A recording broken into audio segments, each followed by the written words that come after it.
Okay, Andreas, we are recording and we're live. Excellent. Thank you so much so far. My name is Andreas Hannefors. I'm a professor in intellectual history, and I am the dean of the Class 1 in Humanities of the European Academy of Sciences and Arts.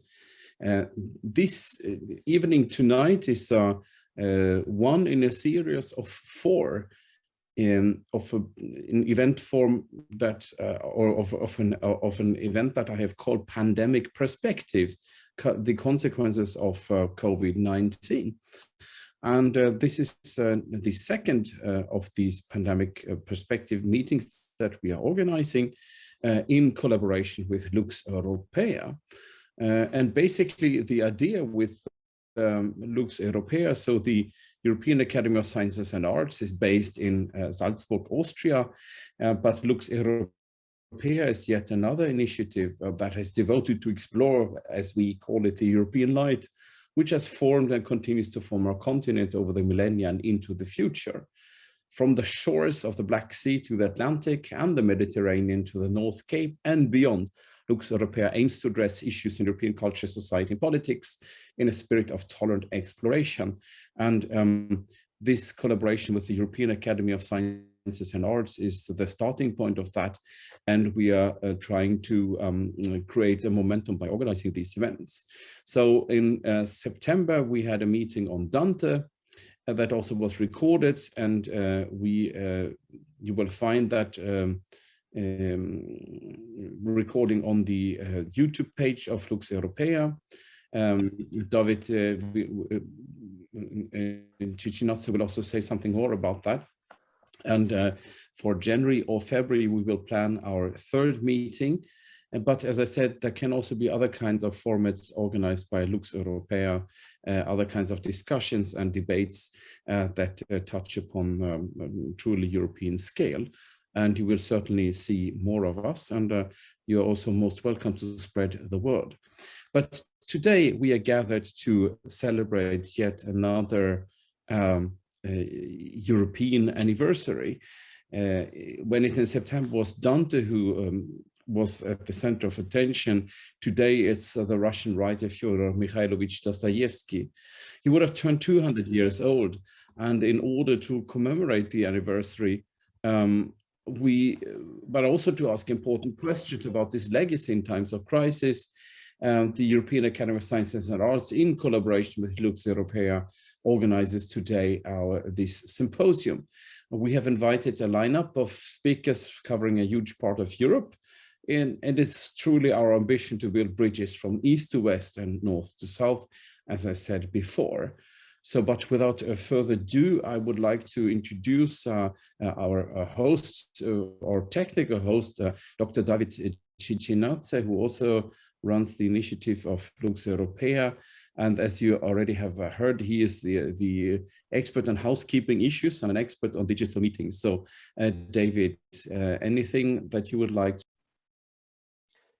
Thank you, Andreas, so much for a kind introduction of Lux Europea and the initiative. We have been honored to be partnered with the European Academy of Sciences and Arts, and this is the second symposium. I will share in the public chat the links to the YouTube channel of Lux Europea, where you can find the recording of symposium number 1 that we held in September. You also see the Facebook page of Lux Europea, and we have been promoting the recordings from different professors with cantos of different parts of the Divine Comedy of Dante through our web page, Facebook page. And every day when these recordings are shared, we promote them, so we can easily see how be part of the very huge and global project, the 100 Days of Dante. On my side, I would add that we will keep the recording of this symposium. It will become available after it is re-edited and redesigned through our Facebook page and YouTube channel, and we also created for easier communication WhatsApp group, and the link is also in the public chat. You can just click there, and if you use WhatsApp as a communication mean, then you will be getting all the notifications about Lux Europaea activities. We will be coming online with different activities every second or third month, and let's keep doing very interesting things and promoting this course that has been launched under the partnership of European Academy and Lux Europaea. So thank you so much, Professor Andreas. Floor is back to you. Thank you so much. And I also would like to invite my Vice Dean, Bostian Tur, to say some words to our guests from around Europe. Please, Bostian, would you like to say a few words? Bostian, I'm sending you a request to unmute. Your microphone is mute. Okay, now it works. So thank you very much, Andreas, and I'm very pleased to be with you.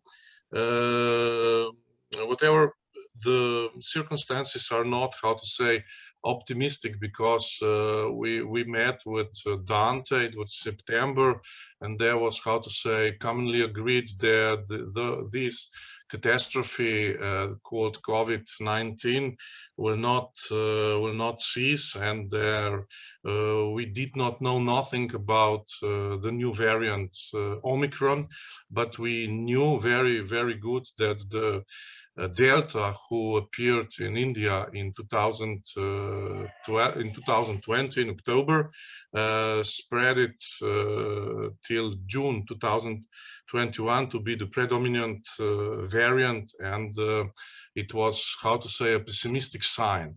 But encouraged with Dostoevsky, what can Dostoevsky tell us how to endure the crisis? Because the life of Dostoevsky, I've been with Dostoevsky for some time now with his biography and his novels, and his life was how to say, was followed by catastrophes. So he was put in the front of firing squad to be shot, and then he was retrieved at the last moment, and then he went bankrupt, and then he has strokes and seizures, and finally he died relatively young, concerning the criterion of modern age. But nevertheless, he persisted, and he was all the time trying to offer, how to say, a moral solution against the nihilism, against all the worst that came in life. So we shall endure with Dostoevsky, and we shall learn about his optimism and about how to face a crisis, which at last and not at least is always a moral crisis. Thank you so much for these good words of introduction. It is my privilege to actually start today's round of presentations before we move on with Dr. Jana Kravchenko from Zaporizhzhia National University in the Ukraine, and then moving from there to Paris to Mr. Evgen Bavchar, and then after a short break, inviting you, Bostian and Marco Turk, to make the last presentation. So the program is, I will talk about the underground of conspiracy theories, notes on the crisis of knowledge. Dr. Jana Kravchenko, who I most welcome to our event, will talk about Dostoevsky's portrait in Smirnova Satsonova's diary. Yes, thank you for displaying the program. And then we will hear a presentation about Dostoevsky, the Slavic Soul and God, and then finish up with Camus and Dostoevsky literature in times of crisis. And as you can see, we've also reserved some open floor for discussion, reflection, and networking. Since we are having direct translation, I'm not. We will see how we will do with time management, but definitely at 8 o'clock sharp we will finish this event. So I will start sharing my screen and start my presentation about the underground of conspiracy theories, notes on the crisis of knowledge. So Dostoevsky's short novel, Notes from Underground, or actually Underworld, Podpolye, was first published in the Russian magazine Epocha in 1864. The story of the nameless man in the underworld is divided into two parts. In the first part, the then 40-year-old nameless civil servant lays out his life philosophy in the present tense of the story. And the second part, he recalls a number of events that took place in the past tense of the story, the narrative past 15 years earlier. So I will first reconstruct my reading of Notes from Underground and then relate them to a personality type that I, for completely different reasons, have dealt with in my research over the past 10 years. The conspiracy theorist, and where applicable, his radicalized manifesto leading to deadly violence. Since Anders Behring Breivik and his terrorist attacks in Oslo and on Utøya in 2011, which claimed 77 victims, we have in recent years witnessed a series of attacks carried out by lone perpetrators and which were accompanied by a terrorist manifesto. So this can be added another component, the so-called incel movement of misogynistic men who claim to be in a state of so-called involuntary celibacy and from their digital cellar holes vent their vulgar Darwinist dissatisfaction with the alleged hegemonic power of women and gender studies. But from there, the conspiracy theory as a world explanation has also reached wider layers of the population. The most recent process began in connection with the so-called refugee crisis in 2015 and 2016, but has exploded half a decade later. Conspiracy theories have today invaded the societal discourse and exposed established knowledge and science to a crisis. Alternative truths, contempt for knowledge and denial of science are marketed as legitimate expressions of populist political mobilization, which is clearly demonstrated by the anti-corona movements in Europe and the world. Experts and expert knowledge have been attacked in their legitimacy. And we, as the European Academy of Sciences and Arts, must ask ourselves how we should respond and relate to this crisis of knowledge. Dostoevsky's novel challenges us to understand the existential and contradictory conflict between will and knowledge that characterizes the modern era, partly during its rise about 160 years ago when the Notes from Underground came out, and partly during its late period in which we consider ourselves to live in now. Is it possible to find a balance between will and knowledge, and between freedom and predictability? And how can they mutually support each other? But let us first turn to the cellar hole in Petersburg, the city that is the symbol of abstract forms of social interaction and the superficiality and moral decay of the Tsarist society. Dostoevsky's protagonists, and this is already clear from line 1, is not feeling well. Whether it's an imaginary or genuine disease he is suffering from, or a morbid hypochondria is not clear. But what immediately emerges is a well-developed and self-harming behavior, destructive thought patterns that make him passive and paralyzed, dissatisfied with his work, and as he is, placed in a tormenting intermediate identity that lies between evil and good, villain or hero, honest or wretched. The protagonist engages in a protracted monologue about the deplorable state of things. He finds nothing positive in either current politics, technological development, or scientific achievements. But at the same time, he engages in self-reflection as one of the media genres of the era. The whole story is an ongoing, exaggerated, hypersensitive self-analysis that assumes pathological features. And in the narrator's own words, quote, "Every self-confession is a disease." which wears down the individual to the point that they rhetorically ask whether, quote, can a self-examining person really have any respect for himself, unquote? It is not difficult to understand that Nietzsche liked Dostoevsky. The protagonist in the underworld repeatedly expresses dystopian thoughts. For example, when you already in the beginning divides people into two diametrically opposed groups: non-reflective action people and thinking and inactive people, which foreshadows Nietzsche's superior man. These groups live in direct opposition to each other. The inferior people of action are content with normality. The superior thinking people challenge the boundaries of not only thinking, but also of morality, conventions, behavior, and etiquette. At the same time, they are also prisoners in their prison of thought when, for example, they strive for, quote, everything beautiful and exalted, unquote, against which the triviality of life is then contrasted in bitterness, at least according to the Sellerho's misanthropic protagonist. He enjoys his bitterness, quote, the pleasure arose precisely from the fact that I too honestly acknowledge my own humiliation, unquote. He says and wonders how he, quote, even the feeling of his own humiliation manages to find a pleasure, unquote. In all this hides a typical conflict of and inconsistency, namely the protagonist's hatred of modern man's self-examination, to which he himself is attached. There's no doubt that he is consumed by self-love and narcissism, and is suspicious, irritable, and considers himself wiser than anyone else whose low motives, urges, and motives he claims to have seen through. But self-doubt leads to the mockery of bystanders.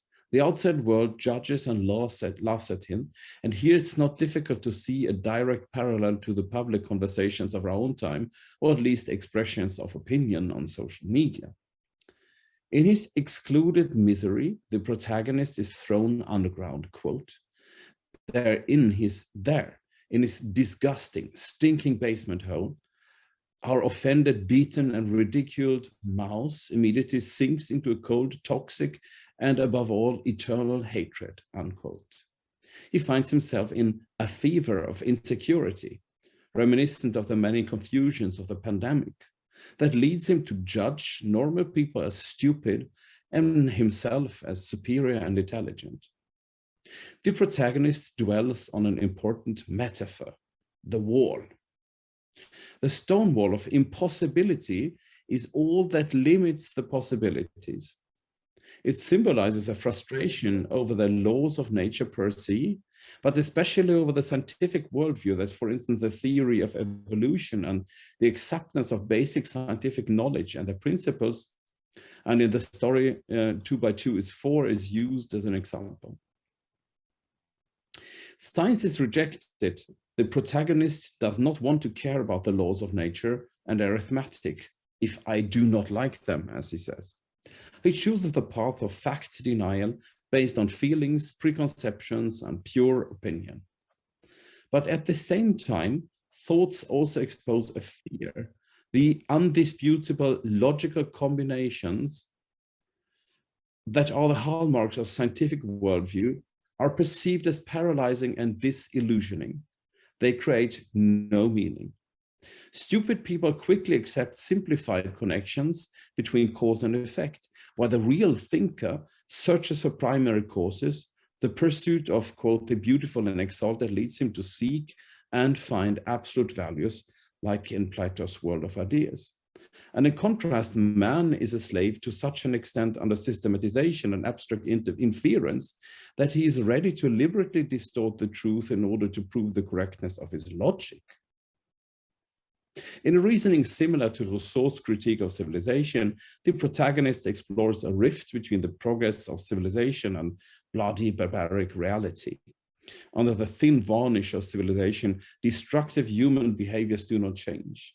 The wars of the 19th century, beginning with Napoleon, but also in the author's own time, the American Civil War and the war over Schleswig-Holstein, show the reality. If this is his moral critique of civilization and the idea of progress, the protagonist then develops an advanced general attack on reason and science itself. Science is opposed to will. The scientific worldview makes man appear as a piano key or an organ pipe, two recurring metaphors in the novel, that have no autonomy of their own. What follows is an almost prophetic vision of a future when, quote, human thoughts will be calculated according to these laws, mathematically as a logarithmic table, unquote, and noted in a knowledge bank that has calculated everything so carefully that, quote, there will be neither independent actions nor events in the world, unquote. This in turn will lead to new economic conditions, quote, calculated with mathematical accuracy. In the novel, this is a vision that big data, artificial intelligence, and algorithms map and control our lives in detail, and that the currently so discussed surveillance capitalism captures human data to manipulate our economic choices or to constantly measure our performance. Undoubtedly, the protagonist here expresses a number of fears we can recognize, probably most of all, fears for loss of control, and more about loss of control soon. In any case, optimally set predictability leads only to boredom and ingratitude, much like in Voltaire's Candide, where Pangloss's idea of the perfectly set world are crushed in the face of destructive reality. Here too, it is not difficult to trace contempt for the optimism expressed in times of crises. For example, by German Chancellor Merkel, who constantly said, we can do it in the face of the refugee crisis, or the so-called do-gooders so hated by populist agitators. A central sentence in the novel to me is that, quote, man has always and everywhere, whatever he does, loved to act as he pleases, and not at all as reason and his own best interests impose on him. It is possible to want even for one's own good, and even sometimes necessary, which is the whim that makes the human to human and not to a piano key or organ pipe. For Dostoevsky's protagonist, this is the greatest of all values. The notion of the resistance of the independent will to and perceived superiority in relation to the supposed path dependency of knowledge, the freedom to choose wrongly against one's own best and against expert knowledge, also formed the normative basis of the corona resistance in Europe and at the global level. Obviously neurotic as he is, this critique expresses fundamental fears, especially for the mathematically precise path dependency that is based on the calculation of reason and the ideal that perfection and happiness can be achieved. The very system of predictability is rejected, and the fear is to lose autonomy, to lose control, and instead become a piano key or organ pipe that exactly follows the function it is created for, the suffocating prison of heteronomy. Here too, the fear of turning into a man of glass who becomes so transparent that the originality disappears becomes obvious. Dostoevsky's protagonist expresses the opposition of the will to the determining powers of facts. Without referring to it, he takes Locke's limits of human understanding as his starting point. While Locke said that it is not worthwhile to seek knowledge beyond the plumb line of reason, the underground man argues that this is exactly where true knowledge is to be found. Reason and thus science produces only partial truths. Due to the limitation of reason, on the other hand, the will represents the so-called expression of all life, as he says. That is a holistic perspective on knowledge. Quote, the intellect knows only what it has acquired knowledge of. And to the contrary, human nature works in its entirety and also accepts the lie as part of life. Here is a parallel to Swedish anti-Kantian Thomas Tuchel, living in the early 19th century, who said that the lie represents the lowest degree of truth, but not its absolute antithesis. The crisis of knowledge is thus that knowledge is partial. If an economic and social order is built on this partial knowledge, it may make sense, but man loses his autonomous and meaning-making will and becomes a programmable cog in the machinery, the piano key, the organ pipe. The protagonist firmly asserts the right to want the insane and not to be bound by wanting only what is sensible. It is his very basis of personality and individuality. One is inclined to agree, because with results in hand, we can state that modernity has not been able to build a realm of happiness, but in addition to pioneering scientific breakthroughs, also has created enormous suffering, an economic system that threatened to wipe out the entire planet. We only need to read Zygmunt Baumann's Postmodernity and his discontents, or his posthumously published book Retrotopia, to understand the deeper dimensions of modernity's existential dilemma. If we only trusted human reason, how could we develop a sustainable approach to our future? But with the risk of revealing too much about the continuation of the story, these arguments appear rather as a philosophical defense of the protagonist's mistakes in the past, something we have reason to return to. In any case, according to him, the modern project is already doomed to fail. Man is ungrateful and least of all sensible. Optimized predictability makes the human instead think about and passionately love dissolution and chaos because, quote, breaking something is also pleasant. In the long run, the human longs for the strong leader who restores order and deprives him of responsibility-laden autonomy. He deliberately opposes suffocating security. The reason, according to the protagonist, is that the human is afraid of achieving all these demands and goals that can be calculated, a contradictory fear of success, but also nostalgic fear of a constantly ongoing and externally called change that others have set. That's why he lands in this sentimental statement, also reminiscent of Nietzsche, 2 by 2 is the beginning of death.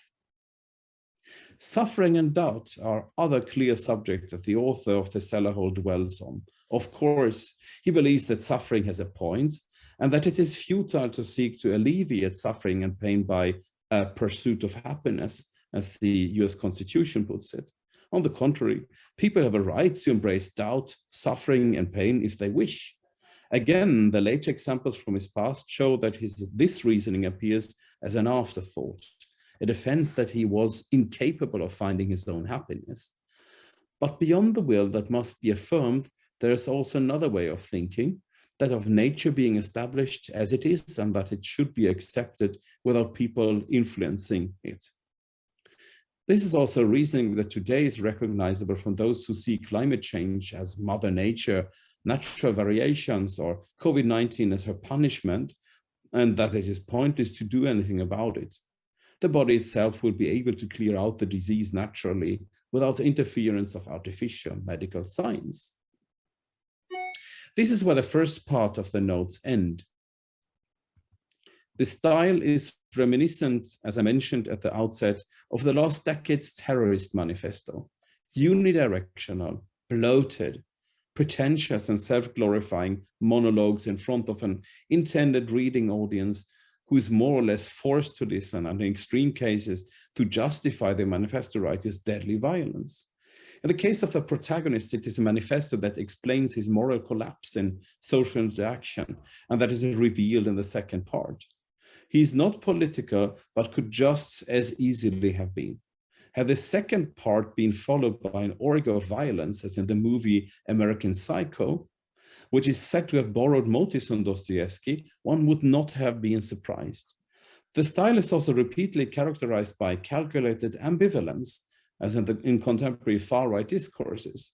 The protagonist says all too often that he is joking and does not mean at all what he writes, or what he says must be nonsense.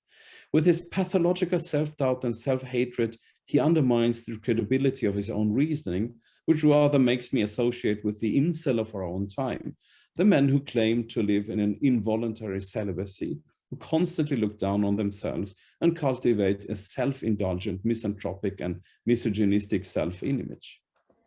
In the second part of the notes, this negative self-image blossoms up in its entirety. The protagonist describes his deep loneliness and bitterness. He seeks entertainment by reading the newspapers. He visits prostitutes. He exposes his inability to social context driven by hatred and pettiness, feels disadvantaged, ignored, and left over. In short, an underdog who constantly punches himself. In his fantasy worlds that he immerses himself in, he wants to play either hero or beast. There's no middle ground. This is best seen in the story of an imaginary injustice that makes him fantasize about satisfaction, a fictional duel with a fictional but socially superior opponent. This is followed by the strange episode about the contact with Simonov and the parting from his old school friend Zverkov, which exposes the instinctive superficiality of the Russian society of that time, but also the jealousy of the protagonist and his painful social anxiety, exclusion, and isolation. He exposes an inferiority complex to the social advances of his former schoolmates and despises their superficial social gains, which he also directly accuses them of in the most painful scenes in the book, as a kind of failed attempt to give them a bad conscience. In the midst of this snowstorm of collapsed human interactions, the scene changes to the brothel where everyone seems to have gone. The meeting with the young prostitute Lisa exposes manipulative misogyny. The protagonist takes out his feelings of inferiority towards the lowest ranking, the prostitute woman. He finds himself wanting to manipulate and playing mind games by humiliating her completely, but at the same time giving her hope.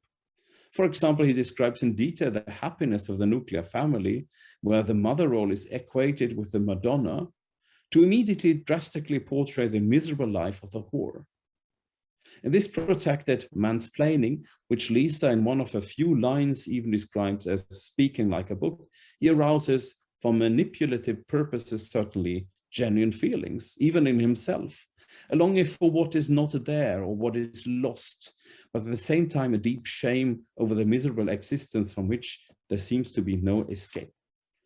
The tension becomes, however, unbearable the moment the protagonist gives Lisa his address, and for days he is tormented about whether she should come or not. When after days of horror she really shows up in his basement hole, he cannot handle it but falls back to the previous pattern of humiliation and hope. And in the end, it becomes clear that he is not able to love and that hatred has taken over. Love only appears as a form of tyranny, and therefore the possible relationship with Lisa must also break down. As a final humiliation, he gives her a banknote, and what remains is the ignored male ego that is expressed in one of the core sentences of the story. Quote, "All my life I will be pushed by the first douche I come across. It is now my destiny," unquote. In the last pages of the book, the protagonist takes his story to a true level of manifesto by including the reader in a we. We have become a hero's antithesis, unfamiliar with reality. It's not clear what he is referring to. Our inability to deal with reality is alienating. Instead, we live according to books or maybe fictional reality, and we are uncertain about the meaning of our existence.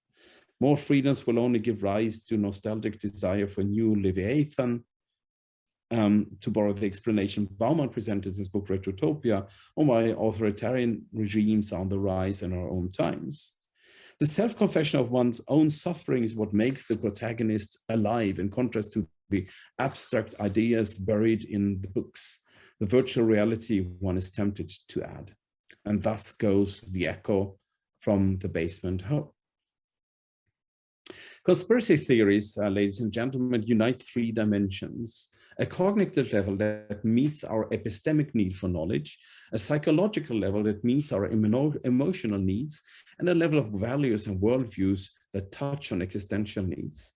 These three dimensions are often perceived as a paranoid style, a deviant form of self-view and of worldview. When trying to find the traits that make people tend to believe in conspiratorial meaning-making narratives, traits revealed in Dostoevsky's Underground are very prominent. We are dealing with a person who rejects established knowledge, and he, in his own opinion, does not want that 2 by 2 makes 4. Admittedly, this reluctance to accept science is driven by an understandable fear that men will become too transparent and predictable, and a reasonable critique that knowledge only is partial. But at the same time, this reveals precisely fears and anxieties that are best understood as such. We are dealing with a person who, for unknown reasons, has accentuated personality traits that make him overly suspicious, jealous of those who are better off, the elites possibly, and who seek to blame himself and his surroundings for his own shortcomings. These others are demonized, and it is their fault if society is on the verge of collapse. We're dealing with a person who in some way denies his own agency, his self-determination, other than that it is used to examine himself, his own and others' shortcomings. The man in the basement also has a categorical values and worldviews that govern his value judgments of good and evil. Absolute opposites, such as the image of the woman in a dichotomy between saint and whore, or that one must accept suffering as a part of life. However, what really makes him an individual in the risk group is his social isolation, his devotion to delusion and fantasy worlds, where he gets to play the role of hero. His manipulative traits are fully expressed in his toxic relationship with Lisa. And as I said before, it would not have been surprising if the second part of the story had instead become an orgy of violence.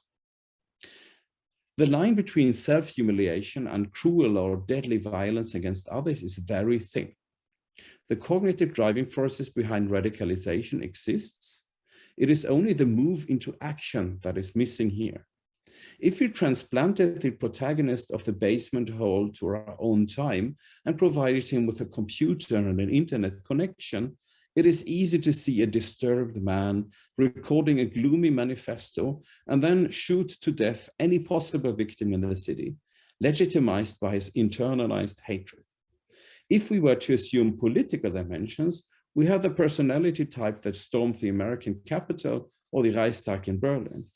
But perhaps he would only remain a keyboard warrior, a miserable cyber troll who, under false identity, and even we don't know what the real name of the underground man is, directs his hatred at former classmates, hating colleagues or women as a group, while preaching his own moral superiority.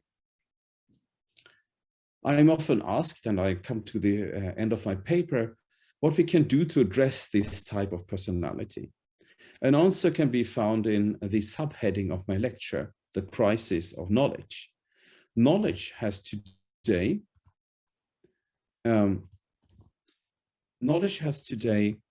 lost its cohesive power of world explanation. Whether this is caused by postmodernism, by many perceived as guilty, or by social media, or a combination of relativism, pluralism, and easily accessible information without deep analysis, is up for discussion. However, as in the case of the basement man, it is unequivocal that factual information about how science actually works, or what a scientific theory such as the theory of evolution can say about reality, reaches its limits. Couldn't it just as easily be imagined that science creates islands of predictability in a human existence placed in a tsunami of unpredictability? But the underground man has decided that emotions trump reason, and that it is boundless, unrestricted, and unmediated will that is able to express our knowledge best and most holistically. There too is a fear of loss of control, of lost autonomy, of dreaded heteronomy. However, it's precisely these fears that we who work with science must increase our knowledge about. It is not enough to quote facts or source critically correct obvious factual errors in a confrontation with fanatical corona deniers. We must, even if you don't want to or not are trained for it, also listen to the emotional factors that make people tend to believe that they're living in a large and abstract illusion or data simulation. Also here, a resemblance to Dostoevsky's protagonist, ruled by evil and the few. And finally, the crisis of knowledge is also about the confrontation with values and worldviews. These deep-rooted systems of human meaning-making must be able to revitalize knowledge with a positive vision. What's the purpose of knowledge? if it does not also enrich life? That was already the core question in Nietzsche's essay from 1874, which almost the same title. I think the issue is even more relevant today. There are probably few prospects of getting the basement man to see 2 by 2 as an expression of life and not death, or to still see a space for free will, even in a cosmos that obeys predictable laws. But we can offer him solace in his fears, a way out of despair, and better answers to existential questions. And in the best of worlds, stories of hatred can be turned into stories of hope. Thank you very much. I now pass the floor to my colleague Bostian Marco Turk, who will introduce to our next speaker. Yes, thank you. So I would like to introduce our next speaker, Mrs. Yana Kravchenko and Mrs. Larisa Brodskaya, who will translate her speech. So Mrs. Yana Kravchenko is an associate professor at the Department of German Philology, Translation and World Literature, and the Vice Dean of the Faculty of Foreign Philology at the Zaporizhia National University, Ukraine. Her areas of interest include gender studies, axiological interpretation of literary texts. Mrs. Kravchenko is the author of about 40 scientific articles. Her communication will bring us to Dostoevsky and the diary of Smirna Sazonova, a female author from Dostoevsky's time. We shall learn about the feminist experience of shaping the image of the other. So the communication will be in Russian, and then will be additional slides to explain in English. And Mrs. Larisa Brodskaya will translate. So Mrs. Larisa Brodskaya, who's my friend, she's a professor of English philology at the University of Zaporizhia, and he's engaged in the bilateral project with the University of Ljubljana since she has been engaged since 2018, and she will translate her speech consecutively. So part of Russian speech and then English translation. So thank you very much, and I'm proposing to Mrs. Kravchenko to start. We are online, yes. Благодарю, уважаемый господин Турк, за предоставленную возможность представить научному сообществу наш доклад на тему Достоевский в дневнике Смирновой-Сазоновой «Феминистский опыт конструирования образа другого». 70-е и 80-е годы XIX века в Западной Европе – время, когда во многих сферах общественной жизни актуализировались вопросы, связанные с поиском путей преодоления патриархатных норм и стереотипов. Достоевский, в отличие от многих современных ему критиков и писателей, был активно вовлечен в эмансипационные процессы своего времени, неоднократно положительно отзывался о женском вопросе, считал женское образование путем к нравственному обновлению общества, был лично знаком с многими новыми женщинами. Среди тех, кто составлял круг его общения, сестры Надежда и Аполлинария Сусловы, Анна и Софья Карвин-Круковские, писательница Татьяна Пасек, Александра Ишимова, Елена Шнекеншнейдер, Пелагея Гусева, Юлия Засецкая, Ольга Новикова и ряд других. Сохранившиеся письма, дневники, мемуары многих из них традиционно включаются в общекультурный дискурс как подтверждение демократизма писателя и его значительной роли в решении женского вопроса. Однако данные автодокументальные тексты могут быть рассмотрены и как практики женского письма, в которых конструируется специфический образ женского «я», посредством осмысления фигуры писателя как другого. Смысловой конструкт «другой» понимается нами в контексте феминистской эпистемологии, как объект, относительно которого происходит самоопределение феминного «я». Кто является таким другим для пишущей женщины, как процесс письма отражает ее положение в патриархальном социуме. Насколько актуально присутствие контролирующего взгляда другого для сугубо приватного автодокументального жанра дневника. Яночка, спасибо. So we are grateful to the wonderful society, scientific society, for the opportunity to be presented here. And so we'll start our report. The 70s and 80s of the 19th century in Western Europe was the time of intensification of the women's movement. Further, Dostoevsky was actively involved in the emancipatory process of his time, repeatedly spoke positively about the women's issue, considered women's education to be the way to moral renewal of the society, was personally acquainted with many new women writers, poets, publicists, translators. The surviving letters, diaries, and memoirs of many of them are traditionally included in the general cultural discourse as a confirmation of the writer's democracy and his significant role in resolving the women's issue. Women's auto-documentary material has only recently come into consideration of the representatives of literary studies. Before that, such texts were in marginal position. One of the main reasons for this is the influence of the concept of the great canon of the Russian cultural tradition, the idea of the great and real literature, to which Dostoevsky undoubtedly belonged, but mostly women writers in the so-called Dostoevsky circle don't. Continue, please, Yana. На пересечении обозначенных контекстов находится дневник Софьи Смирновой-Сазоновой. Писательница, драматург, журналистка, общественный деятель, жена актера Александринского театра Николая Сазонова. Она была активно интегрирована в сферу общественной и культурной жизни Петербурга с 70-х-900-х годов.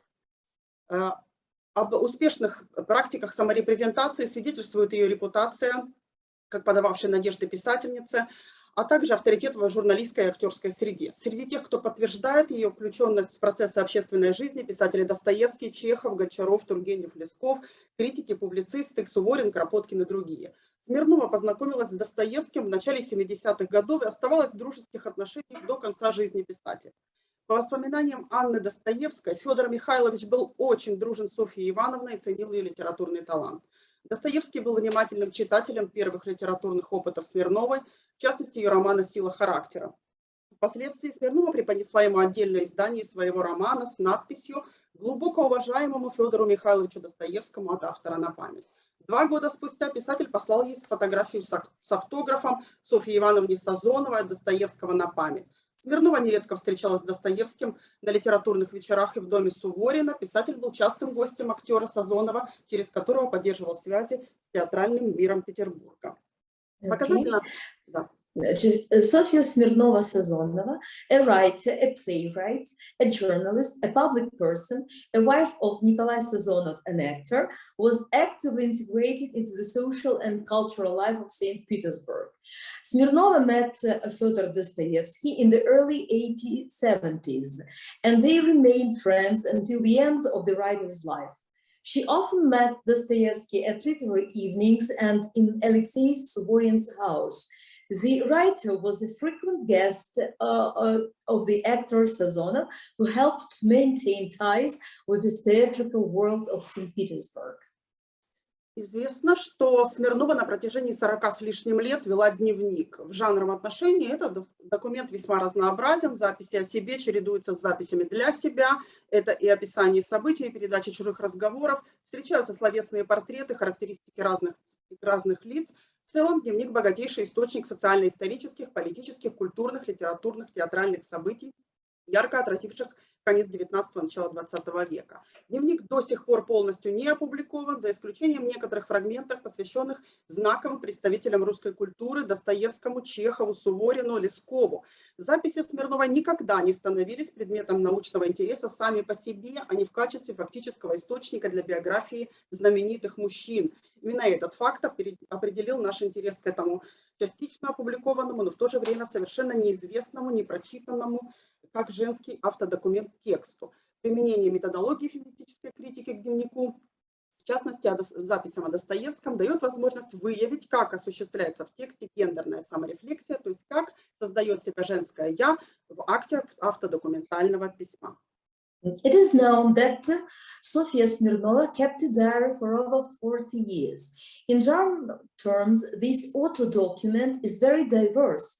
Records about her alternate in it with records for herself.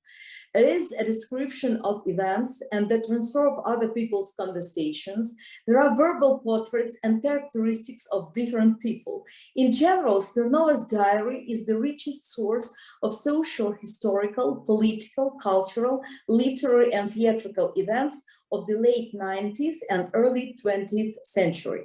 The diary has not been has not yet been fully published, exception for some fragments devoted to iconic representatives of Russian culture, such as Dostoevsky, Chekhov, Suvorin, Leskov. Smirnova's records have never became a subject of scientific interest as they are, being a factual source of biographies of famous men. The application of the methodology of feminist critique to Smirnova's diary, in particular to Dostoevsky's writings, makes it possible to reveal how gender self-reflection is carried out in the text. That is, how the female me represents itself in the act of self-documentary writing. This is the purpose of actual study. Форма дневника традиционна, сохранены практически все жанровые доминанты, установка на подлинность, датировка и связь записи с текущими событиями, спонтанный характер, литературная необработанность, частный характер содержания. Большинство записей отражают внешнюю сторону жизни автора, основное пространство дневника театр, редакции журналов, премьеры, бенефисы, репетиции, званые обеды, юбилеи, музыкальные вечера, реже дом. При внешней ограниченности текст формирует представление о том, как конструировалась гендерная идентичность автора, трансформировались представления о публичном, приватном, разрушалась культурная мифология посредством выражения специфических характеристик женского письма, которые конструируют образ значимого другого. Феномен другой — ключевое понятие феминистской критики, которая занимается поисками универсальной женской идентичности. В исследованиях автобиографических текстов идея другого чаще всего варьируется вокруг вопроса о том, как женщины-авторы структурируют свою идентичность относительно значимого культурного другого. Именно в этой роли Достоевский предстает в пространстве дневника Смирновой. Okay. The form of Smirnova's diary is traditional. Almost all genre dominants are preserved.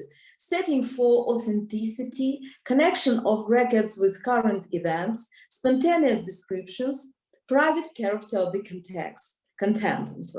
The main artistic space of the diary is the theater, magazines' editorial offices, first nights, benefits, rehearsals, formal dinner parties, anniversaries, musical evenings, and other public events.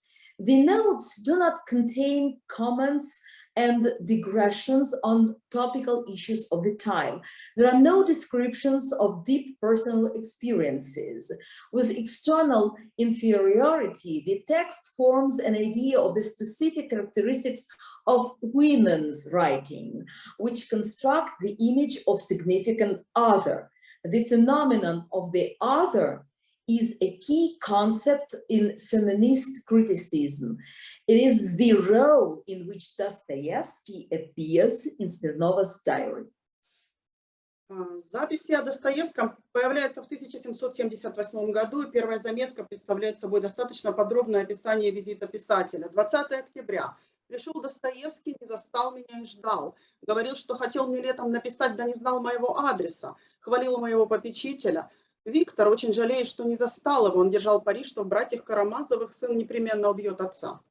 Запись представляет собой фиксацию ряда действий. Пришел, не застал, ждал, хотел, хвалил. Обращает на себя внимание выраженная отстраненность повествователя, подчеркнутое отсутствие эмоций, предельный лаконизм. При этом запись воссоздает определенный сюжет. Неожиданное появление другого, нарушение им границ личного пространства, настойчивые претензии на внимание, выраженные в похвале и одобрении романа. Значимо отсутствие выражения какой-либо взаимной благодарности к проявленной открытости Достоевского. Это отсутствие демонстрирует нарушение ряда традиционных структурных оппозиций воспроизведению общества, воспроизведении женского опыта общения с другим. Деконструируются бинарные оппозиции патриархального мышления, активность, пассивность, присутствие, отсутствие, интерес, безразличие, знание, незнание, намеренность, спонтанность. Значимое внезапное включение третьего участника эпизода, упоминание о нем символизирует попытку установить границу личного общения с Достоевским и дистанцироваться от него. Thanks. Records about Dostoevsky appear in 1878. The first note is a fairly detailed description of the writer's visit. October 20th. Dostoevsky came, didn't find me, and waited. He said that he wanted to write to me in the summer, but didn't know my address. Praised my trustee. The recording is a fixation of a number of actions. came, didn't find, waited, wanted, praised. The recording recreates a certain plot, the unexpected appearance of the other, his violation of the boundaries of personal space, persistent claims to get attention, expressed in praise and approval of her novel. Дальнейшие записи о Достоевском представляют собой такой способ фиксации поступков и событий, при котором продолжает реализовываться намеченная ранее тенденция к смене традиционных гендерных ролей. Согласно общим принципам феминистской эпистемологии, патриархат рассматривается как система гендерных отношений, в которой мужчина является субъектом власти, а женщина – объектом угнетения. В условиях патриархального общества мужчина заинтересован в сохранении своей власти и выступает автором особого патриархального письма, в рамках которого мужчинам приписываются качества, оправдывающие их власть, а женщинам – качества, объясняющие их подчиненное положение. Патриархальная мифология строится через ряд бинарных оппозиций, где мужчина и женщина описываются как полярные противоположности. При этом мужчине приписываются качества субъекта, дух, душа, разум, свобода, нравственность, активность, творчество. Женщина описывается через противоположности, как не мужчина, и ассоциируется с такими атрибутами, как материя, тело, чувственность, несвобода, безнравственность, рутина.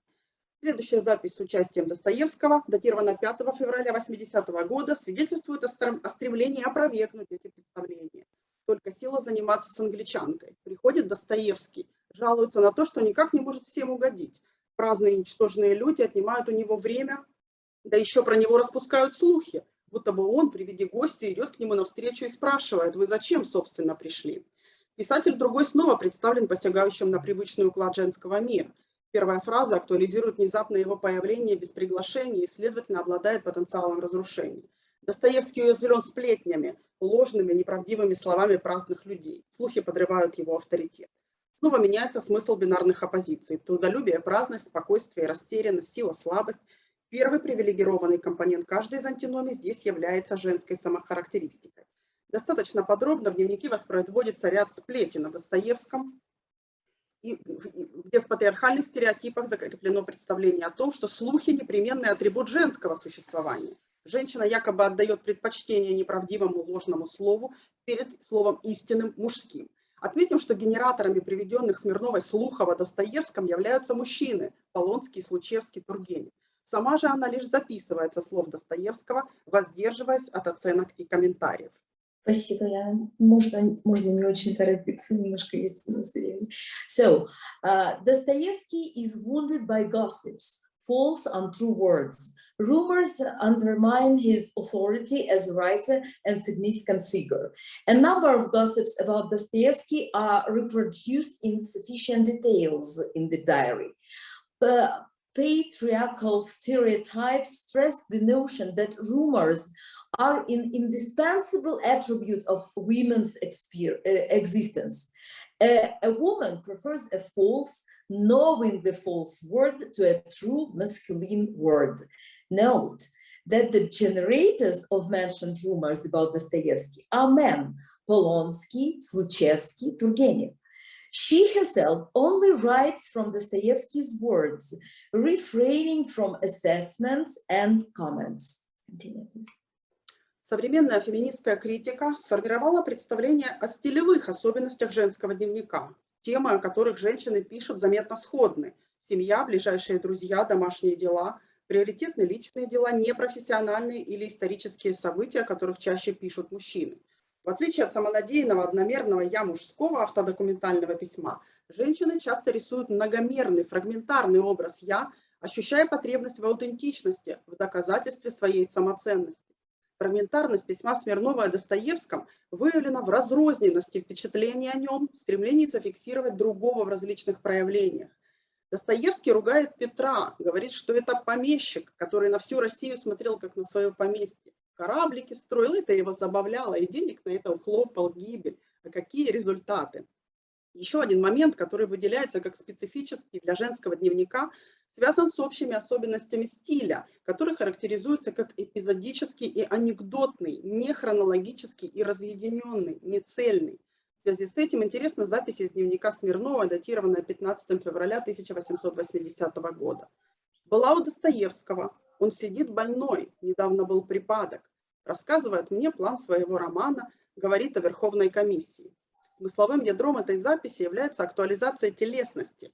Упоминание о недавнем приступе, хоть и смягчено далее репликой о творчестве и фактах общественной жизни, однако считывается как основная информация.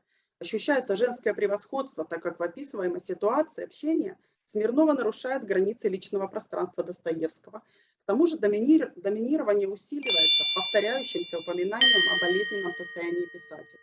Эта запись, как и предыдущие, актуализирует уязвимость другого, в этом случае выраженную внешне, телесной слабости. Okay. Modern feministic critique has formed an idea of the stylistic features of women's diaries. The topics that women write about are noticeably similar: family, close friends, household chores, and the woman creates a multidimensional, fragmentary image of herself, feeling the need for authenticity in proving her self-worth. The fragmentary nature of Smirnova's letter about Dostoevsky is revealed in the diversity of impressions about him, in the desire to capture the other in various manifestations. Please. Дневник как письмо для себя является уникальным продуктом женской психологии, поскольку наиболее ярко презентует такую черту женского письма, как свободная игра значений. В пределах игрового перевоссоздания реальности происходит освобождение от господствующих правил и моделей. Одним из приемов утверждения гендерной самодостаточности является превращение другого в подчиненный объект. Происходит смещение пассивного женского объекта в активного субъекта культуры. 27 февраля вечером опять был Суворин, предлагает издать мой роман. Из его дальнейшего разговора я поняла, что обязана этим Достоевскому. 29 февраля. Целый день гости: мамаша, Виктор, Николай Васильевич, Любовь Михайловна, Свящев, Достоевский, Суворин. Процесс создания автодокументального текста тесно и сложно связан с дихотомиями внешнее и внутреннее, видимое и невидимое, свое, чужое, приватное и публичное. В мире, который конструирует Смирнова, она наделяет себя несуществующими качествами, и эта имитация подается как истинное положение вещей. Сказала Достоевскому, что ни за что не пойду вечером к Суворину, а пришел Суворин, позвал и пошла. Суворин очень был рад, целовал мне руки. Утверждение своей власти в мире патриархальных законов является проявлением игровой стратегии. Разорванность и двойственность пронизывает дискурс женского автовысказывания, которое должно быть одновременно оправдывающимся перед лицом структурированного в тексте патриархального читательского «ты» и протестующим, самоосвобождающимся. The diary as a letter for oneself is a unique product of women's psychology, as it most vividly presents such a feature of women's writing as a free play of meanings. Within the framework of the game's recreation of reality, there's a liberation from the prevailing rules and patterns of behavior.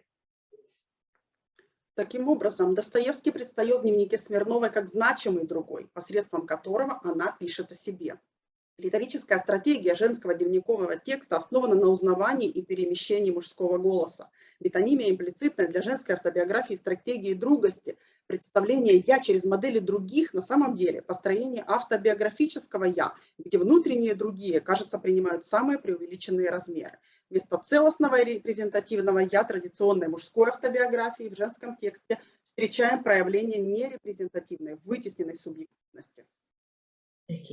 Thus, Dostoevsky appears in Smirnova's diary as a significant other through which she writes about herself. The rhetorical strategy of the female diary text is based on the recognition and movement of the male voice.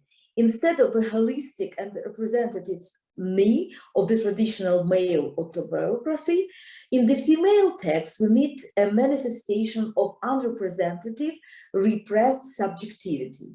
This movement into the shadow of the other can be an act of liberation from the accepted attitudes of a woman's life. The strategy of moving into the shadows is also embodied in the pages of the diary. Автор-повествователь в дневнике характеризуется раздвоенностью между приспособлением к существующим социокультурным конвенциям и вызовом им. Она все время находится в состоянии перемещения, нестабильности, в ситуации между изображая «я», которое невозможно зафиксировать или назвать. Женский универсальный субъект отличен от мужского. Одним из важнейших моментов, определяющих его специфику, как уже было показано, был принцип построения своей идентичности через других, через соотношение со значимыми другими. Пытаясь освободить себя, женский голос творит свое «я» через другого. Таким образом, дневниковые записи Смирнова о Достоевском демонстрируют деконструкцию структур патриархального мышления. Осмысление отношений с писателем становится для маргинальной женской субъективности точкой отсчета в постижении собственной идентичности. Дневник фиксирует пересоздание реальности, которое осуществляется в конструировании образа другого посредством выражения специфических характеристик женского письма, таких как смена полярности традиционных бинарных оппозиций, игровые трансформации смысла и отказ от признания авторитетного центра, фрагментарность стиля, имитация структур власти, развитие и обрисовка идентичности через различия. In conclusion, I should mark that Smirnova's diary entries about Dostoevsky demonstrate the recognition of the structures of patriarchal thinking. Understanding the relationship with the writer becomes a starting point for marginal female subjectivity in understanding one's own identity. The diary captures the recreation of reality, which is carried out in the construction of image of the other by expressing the specific characteristics of women's writing, such as changing the polarity of traditional binary oppositions of patriarchal mythology, gain transformations of meaning, and the refusal to recognize an authoritative center, the fragmentation of style, the imitation of power structures, the development and depiction of identity through differences. Thank you so much for your attention.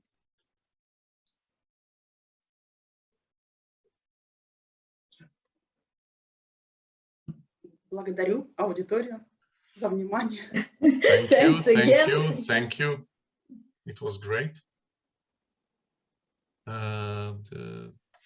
Andreas, can I introduce our next speaker, Mr. Boucher? Okay, please unmute yourself, Andreas. Yes, okay. So let me introduce our next guest, Mr. Boucher, Eugen Boucher.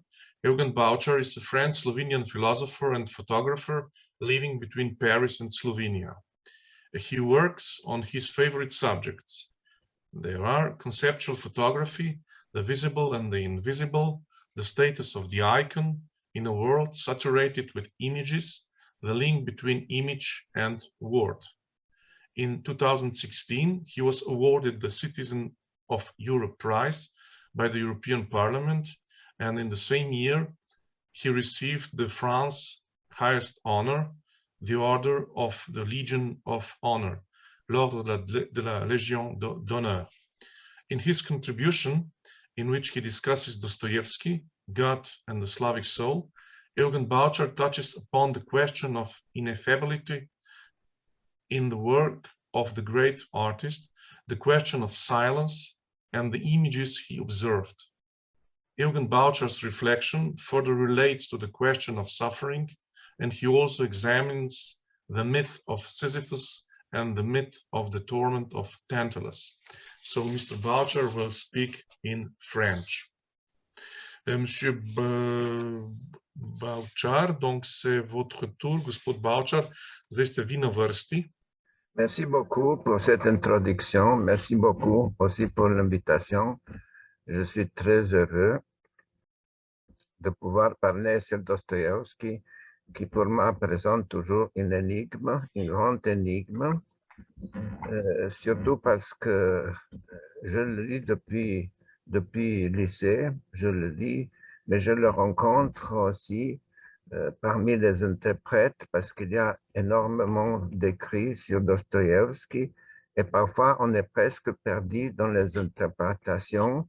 On ne peut plus accéder au texte, à la parole de Dostoevsky. Je vais commencer par une chose très simple. Comment j'ai rencontré Dostoevsky? Je ne le connaissais pas encore, mais quand j'étais petit, j'ai vu un malade à la clinique de Ljubljana qui a subi l'attaque d'épilepsie.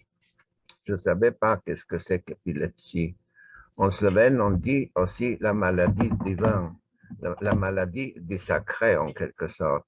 Épilepsie, c'est quelque chose qui représente toujours une grande question, même en médecine moderne.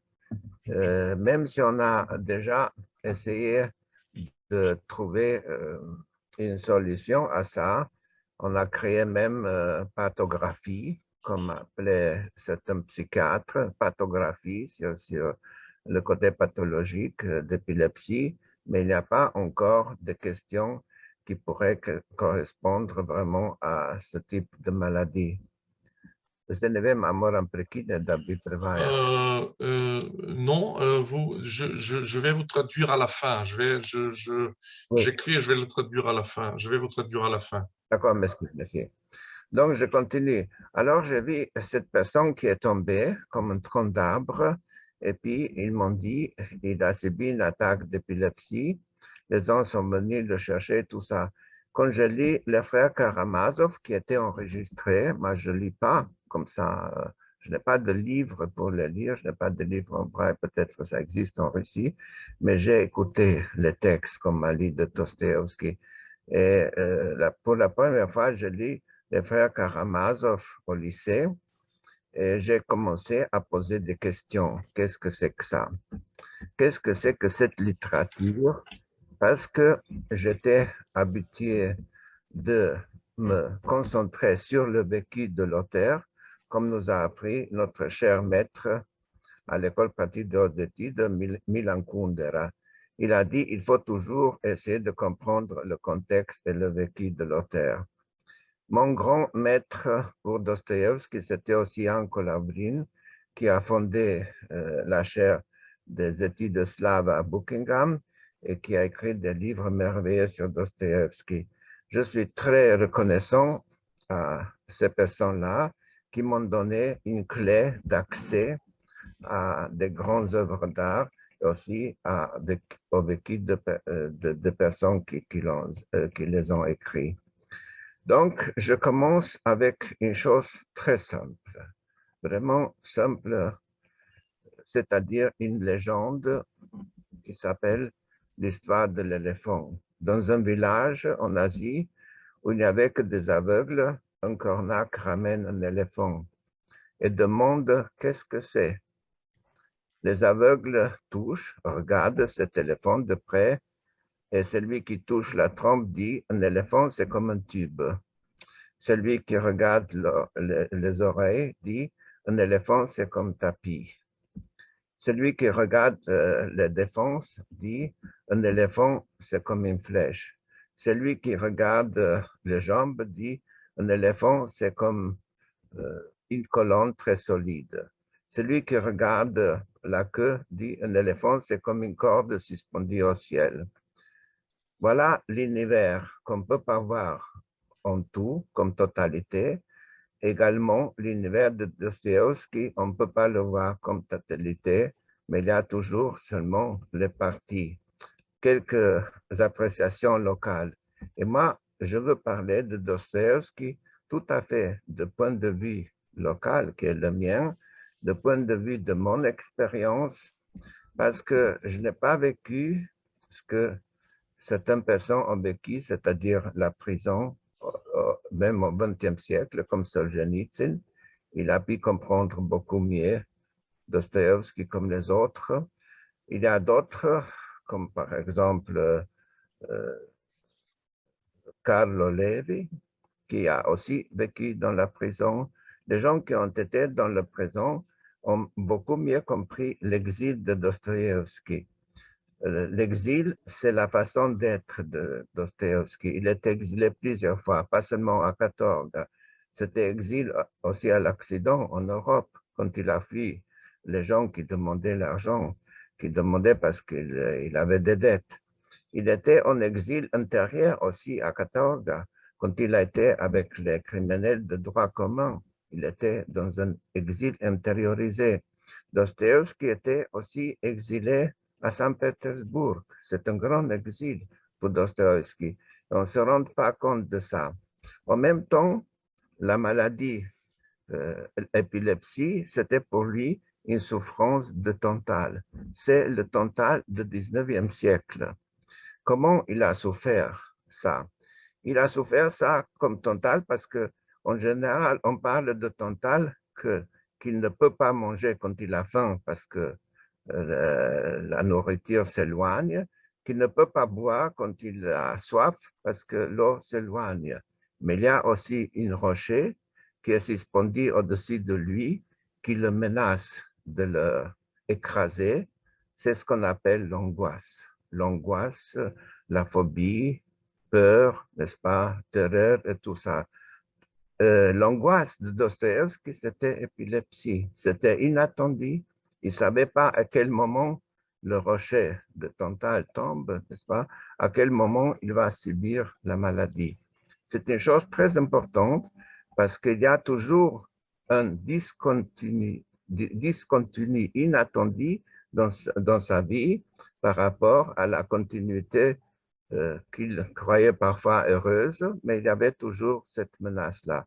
Il faut comprendre ça pour comprendre aussi les héros de son écriture, les personnes qui jouent le rôle des figures littéraires. La deuxième chose très importante pour moi, c'était la rencontre avec la table de roulette en Wiesbaden que j'ai photographié. Et cette table m'a provoqué un silence terrible. Je l'ai touchée, j'ai senti, c'était froid. J'essayais de la photographier et je me suis dit, mais comment est-ce possible que je rencontre Dostoïevski dans sa grande absence, là, à l'endroit où il a cru au hasard? Qu'est-ce que c'est croire au hasard? C'est comme si Sisyphe pourrait croire qu'un jour le rocher ne va pas tomber. Dostoïevski, en jouant, il a cru que peut-être il va gagner. Il va gagner, il va aboutir au bonheur. Sinon, il n'aurait pas entrepris ce travail difficile de répétition, de pousser la rocher vers le sommet de la montagne, et qu'il va retomber toujours. Bien sûr, il a arrêté ça, mais ce n'est pas une addiction, comme on dit au jeu. C'est une addiction ontologique. C'est l'être même de Dostoïevski qui est pris dans le jeu. Dans le jeu qui le définit comme quelqu'un qui cherche la liberté, qui cherche le moment qui va changer tout. Ce n'est pas aussi simple que les interprètes essayent d'expliquer ça comme une addiction, comme si c'était une drogue. Bien sûr, on peut dire cette métaphore, la drogue, mais c'est beaucoup plus ontologique, existentiel. C'est un Sisyphe qui ne peut pas être heureux, qui veut être heureux, mais qui ne peut pas être heureux lorsqu'il joue. Parce que Camille dit qu'on peut s'imaginer même un Sisyphe heureux dans son mythe de Sisyphe. Donc, Dostoïevski joue au hasard. Et c'est curieux que dans ce siècle est né un grand philosophe allemand, Georg Simmel, qui parle de la philosophie de l'argent. Qu'est-ce que c'est que l'argent? L'argent, c'est l'outil la plus parfaite, parce qu'avec l'argent, on peut créer tous les autres outils. Et Dostoïevski a joué avec cet outil. Mon professeur à la Sorbonne a dit il y a quelques années, aujourd'hui, on vit dans la barbarie de l'argent. Dostoïevski a créé encore à cet outil merveilleux qu'on appelle l'argent, à cause des dettes, à cause du manque, à cause de l'escroquerie des éditeurs. Ça, on parle très rarement. Ce serait intéressant si aujourd'hui, les éditeurs parleraient aussi de Dostoïevski. S'ils se rappelaient, c'est pour parler, ce dialogue infini avec les éditeurs, ces demandes, ces lettres, en quelque sorte, ces mendiannages, sa quête de l'argent qu'il avait besoin. Ce serait très intéressant. Donc, ce Sisyphe n'est pas n'importe quel Sisyphe. Sisyphe, c'est quelqu'un qui croit encore à l'outil de l'argent comme l'outil la plus parfaite, comme dirait Simmel, mais il en est déçu parce qu'il arrête le jeu. C'est la grande victoire aussi grâce à sa femme qui était vraiment, comme dit Janko Laurin, son ange gardien. Et puis, je veux aussi insister sur un autre aspect de Dostoevsky, c'est l'aspect de foi, l'aspect théologique. Je lis beaucoup de textes dessus, et ce qui m'a vraiment choqué, c'était lorsqu'on m'a décrit le célèbre tableau de Holbein, Jésus mort. C'est un tableau de 2 mètres par 30 cm, c'est-à-dire allongé. Jésus est allongé et on le voit presque en décomposition sur une table, en tout cas en position verticale. Là, j'ai commencé à réfléchir sur Dostoevsky et la question de Dieu. Il y a beaucoup d'interprétations à ce sujet-là, aussi beaucoup d'interprétations sur le nihilisme, nihil calculat fit mundus, n'est-ce pas, c'est-à-dire les relations avec Nietzsche, avec la philosophie de Nietzsche, mais la question de Dieu est très importante. Et c'est grâce à ce tableau que j'ai compris peut-être une dimension pas encore assez explorée, pas encore assez étudiée, c'est-à-dire le rapport de Dostoevsky envers la Terre. Nous avons 2 exemples de ce rapport. Donc, il y a ce Jésus allongé en horizontal. Il y a aussi Alyosha qui se jette sur la terre. C'est dans le chapitre Noces de Canaan, n'est-ce pas, dans les frères Karamazov. Mais c'est aussi Raskolnikov sur la place Semyonov à Saint-Pétersbourg. Lorsqu'il reconnaît son crime, il se jette aussi sur la terre, il embrasse la terre. Et c'est ça que l'Occident ne comprend pas dans la mentalité russe, c'est le rapport à la terre. La terre comme rédemptrice, la terre qui purifie, la terre qui nous donne la force, comme chez Anté grec. C'est très profondément russe ce rapport à la terre, cependant que l'Occident, que l'Europe occidentale, la terre ne comprend plus dans ce sens-là, où il a oublié ce sens de la terre. Chez Dostoevsky, donc, il y a la terre rédemptrice, la terre qui nous sauve, qui nous donne de nouvelles forces, qui nous donne la vie. C'est après la mort de Père Ozima, lorsque Alyosha est déçu parce que Ozima se décompose, sont mauvais. Pourquoi il se décompose? Parce qu'il a perdu un des attributs les plus importants de l'humanité, en général, et de l'homme en particulier, c'est-à-dire la parole. Edmond Jabez dit, lorsque le corps humain ou l'homme perd la parole, il commence à se décomposer. Donc, Ozima a perdu la parole, n'a plus de parole. Et Alyosha, pour se sauver de cette angoisse terrible, il se jette sur la terre russe, bien sûr, parce que c'est si profondément lié à une mentalité qu'il faudrait tenir compte vraiment de l'attitude même des autres écrivains russes par rapport à la terre. Terre comme mère au sens grec, c'est-à-dire en terre, comme je dis, mais aussi terre comme purificatrice, terre qui nettoie les péchés aussi. Ça, on voit par exemple dans certains couvents orthodoxes. Et puis, je voudrais aussi souligner une chose très importante, c'est le silence. Le silence, je l'ai trouvé, quand je lis Anna Grigorievna, quand elle parle de son mari, lorsqu'il regarde ce tableau fameux de Holbein dans le musée de Basel, il est devenu silencieux, Fyodor.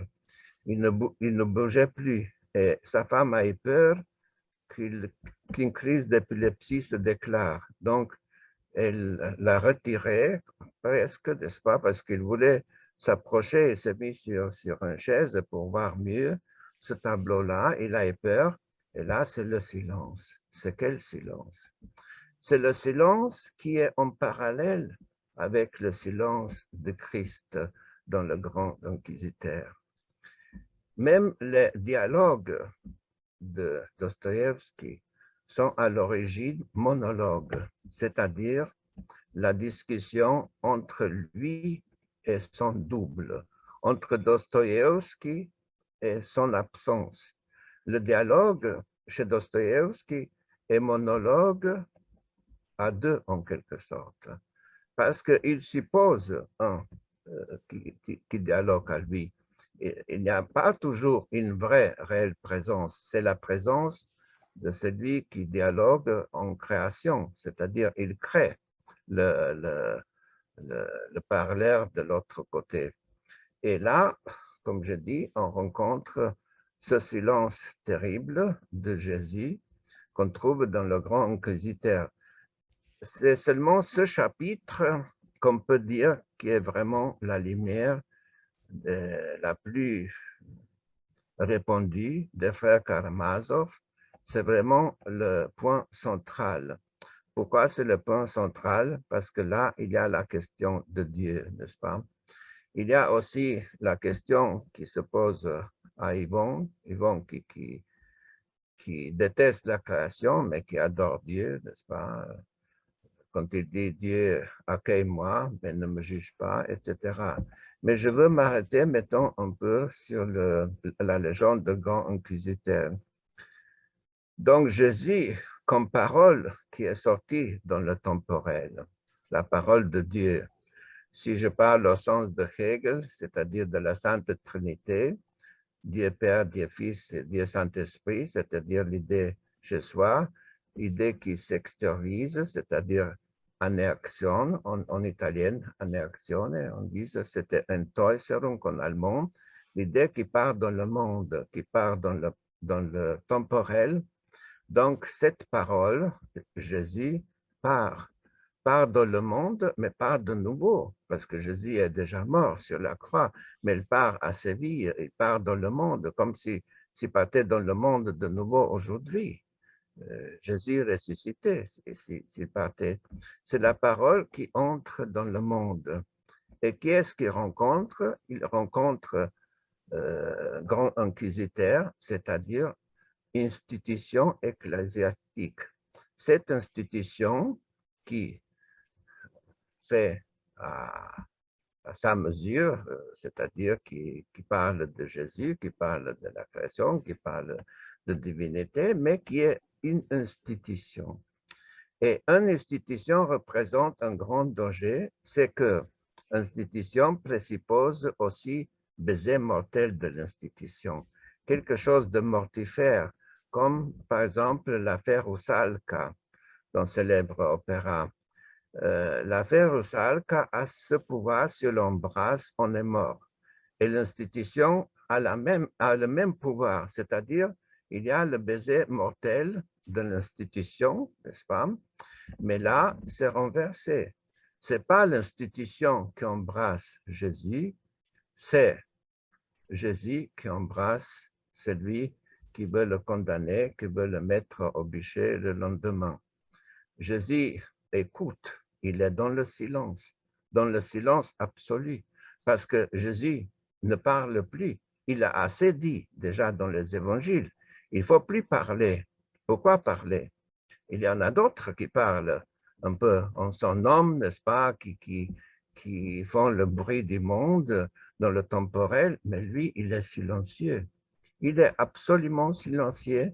C'est un visage comme visage de l'icône.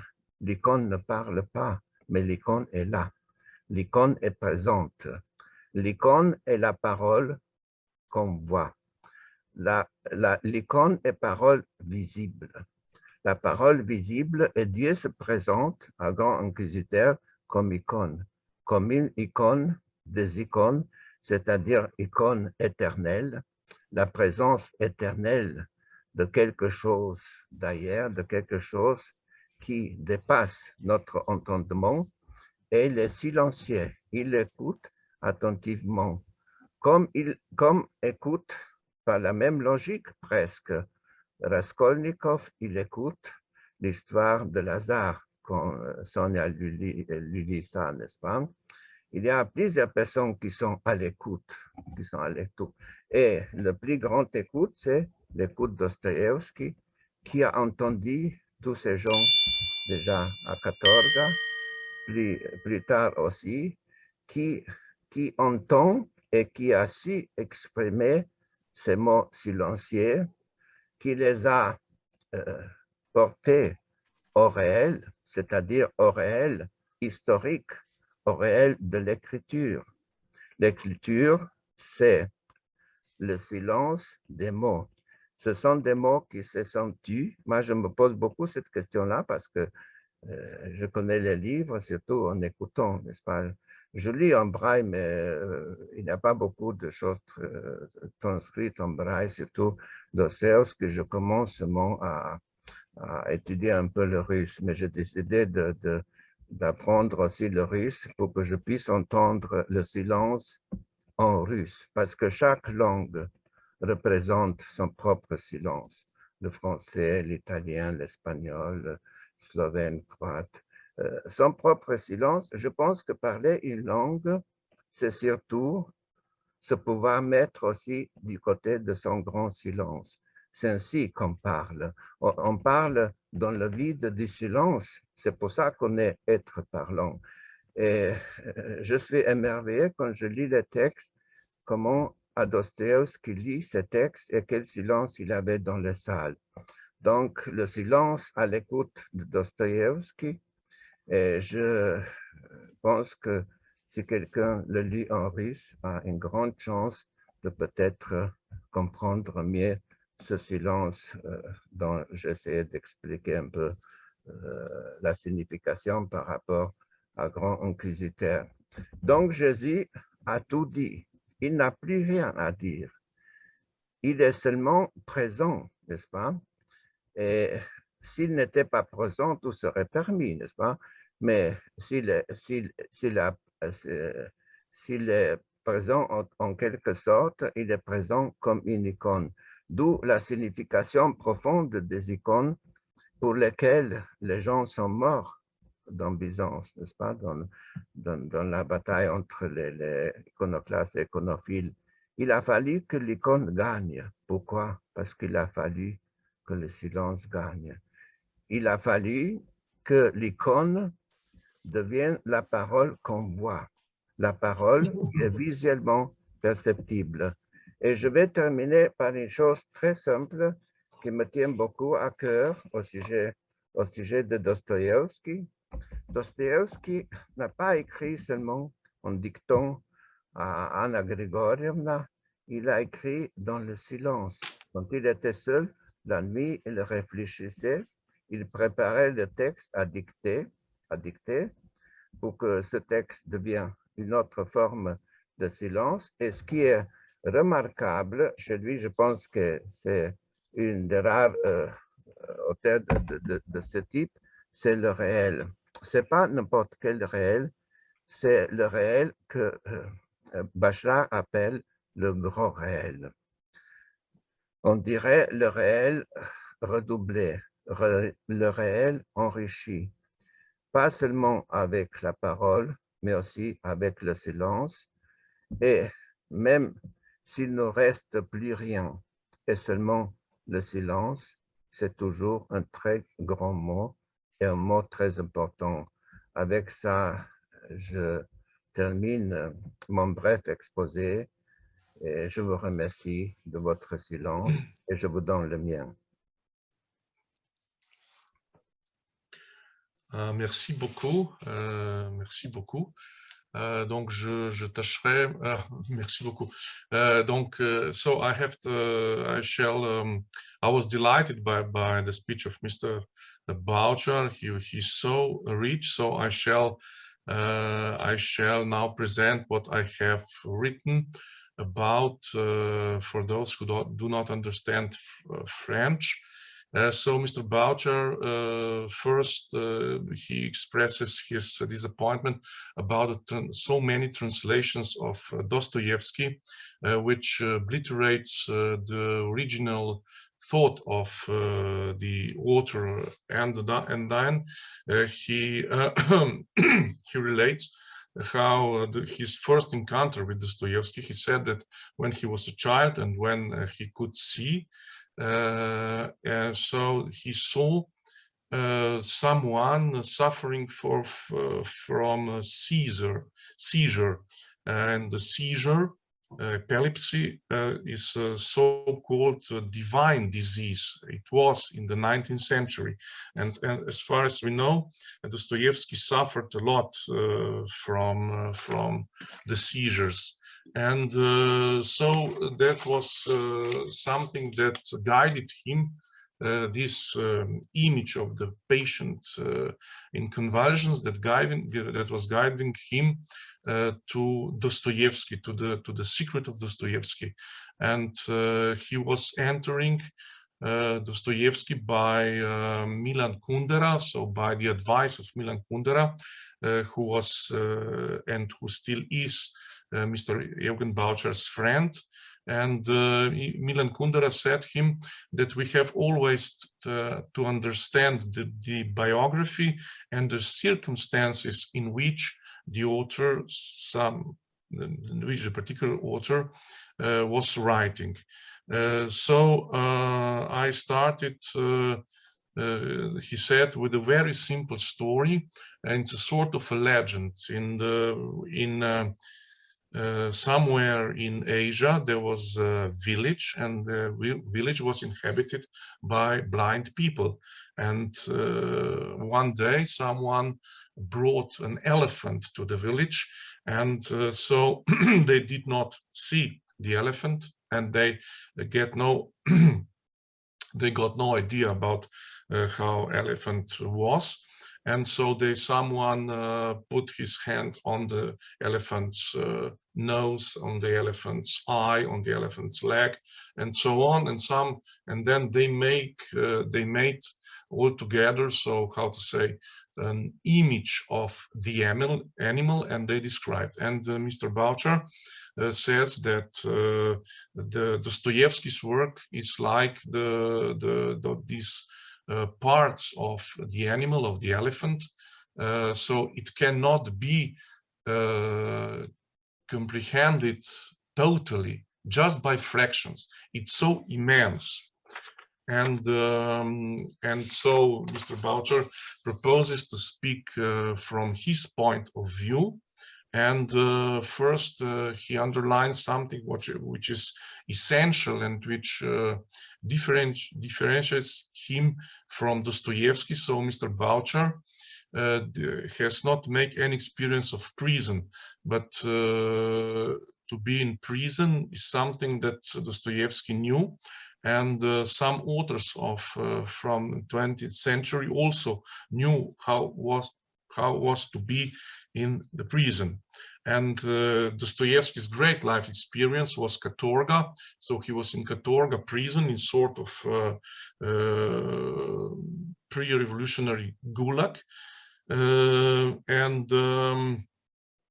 the same time when he was in prison, he experienced what's called the suffering and the torments of Tantalus, because the meat of the tantal, ancient meat of the tantal is he cannot eat and he cannot drink, because every time he approaches the water or the food, the water and the food disappears, and there's a rock in his vicinity, menacing him to smash him. And so that's how to say, the great anxiety to be under this menace of the rock. And Dostoevsky has this anxiety, like the torment of Tantalus, to be confronted with the epilepsy, so with the seizures, and he did not know when the disease would strike. So that was the same. And there's another analogy, is the torment and the myth of Sisyphus, because Dostoevsky was all the time without money, and all the time he was hoping to get money, and he was going to the roulette wheel, and that's how to say, a sort of to hope to get money, and like Sisyphus always hoped when pushing the rock uphill, that some day will come when he will succeed to finish the rock and to finish his work, but it never happens. So there was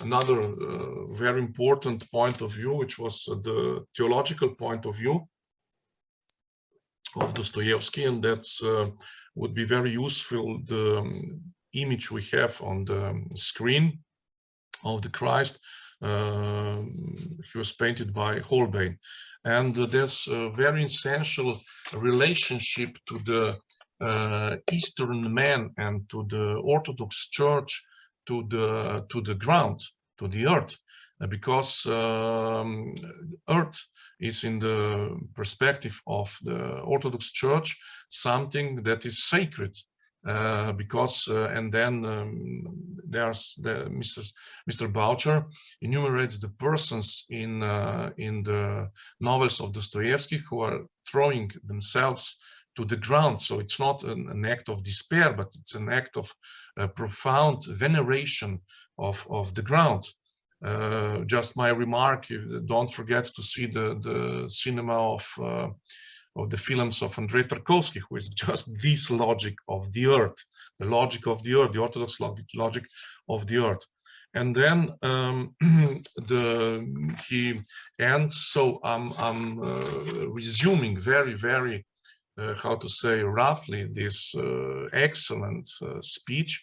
He ends with what's the most brilliant thing he finds in the theological sense in Dostoevsky. That's the legend of Great Inquisitor from the Karamazov's brothers. And that's Christ is not approaching the Great Inquisitor. Christ is coming, as you know, again in Sevilla, he's incarnating again, and he's encountering the Great Inquisitor, who has condemned himself to die in the flames. And Christ did not or does not speak. He acts like the icon, because the Orthodox icon, he acts like in this sense, because the Orthodox icon is something that transmits the sacred things, and the Orthodox icon does not speak. Jesus Christ does not speak, because he has spoken everything on when he was on earth, and everything is in the New Testament. So he does not speak, and his silence is an answer to the Great Inquisitor that he has no power over him. What would be the most beautiful at the end I found in Mr. Boucher's speak is that Mr. Boucher is willing to learn Russian language for the reason to understand the silence, because he says every language has its speech, but it has its silence. The Italian language, French language, German language, Swedish language, all the languages speak, but they have also the silence. And he would like to learn Russian language to understand the silence. And the Dostoevsky silence, which happened one day when Dostoevsky was gazing at the so Holbein's masterpiece. We have on the screen, and his wife feared that he would be seized by the seizure, but this was, how to say, a sort of a sacred silence he uttered. And so it's really something very beautiful, the speech of Mr. Boucher. I hope that I have succeeded to translate it correctly and to give you an impression of the thought of Mr. Boucher. Thank you very much. Thank you, Bostian Turk. Thanks also to Jana Kravchenko and Larissa Brudska, and of course Eugen Boucher for this session. And most aptly, you finished with the silence, or as the German linguist and Germanist Gadamer said, it is the unoutspoken that makes the word to the word that can reach us. So maybe it's not only the silence, but also what is not outspoken. So there is some other element to the word that we always should take into consideration. Having reached this point of the program, we have said that we'll go in a short recess of 10 minutes and then reconvene again. I think we all can need to stand up, breathe some fresh air, drink some water, and make ourselves comfortable again. So the clock is now 47. So I suggest we stick to 10 minutes strict and reconvene here again at 57. So thank you so much so far. And then our last presenter will be Bostian Marko Turk. And after that, we will open the floor for questions and discussions. Anything to add, David or Bostian, you'd like to say something? No. No? Okay. Not really, not really. I will just pause the recording and resume exactly on 00. Perfect, excellent. See you in 10 minutes. Yeah. Bye, see you all. Wonderful. Excellent. Most welcome back to this short little convenience break. And of course, talking about pandemic perspective, it's always an interesting parallel to talk about Camus as well, of course. And I'm so happy that my dear colleague, Bostian Marko Turk, has prepared this talk about Camus and Dostoevsky literature in times of crisis, because I think this is a topic that is really valuable to explore further. So I'm really looking forward to what you're going to present to us, and the floor is yours. Is there anything you wanted to say to start off with, or you're ready to go? I'm now ready to go. So I would talk about Dostoevsky and Camus, and the common denominator would be the moral crisis, which we're both aware of. So I have decided to make an introduction in English and then to pass to French, because it's a language, as I explained. So neither Dostoevsky, neither Camus did not speak English, or they spoke French and Russian. So first, what are the common denominators between Camus and Dostoevsky?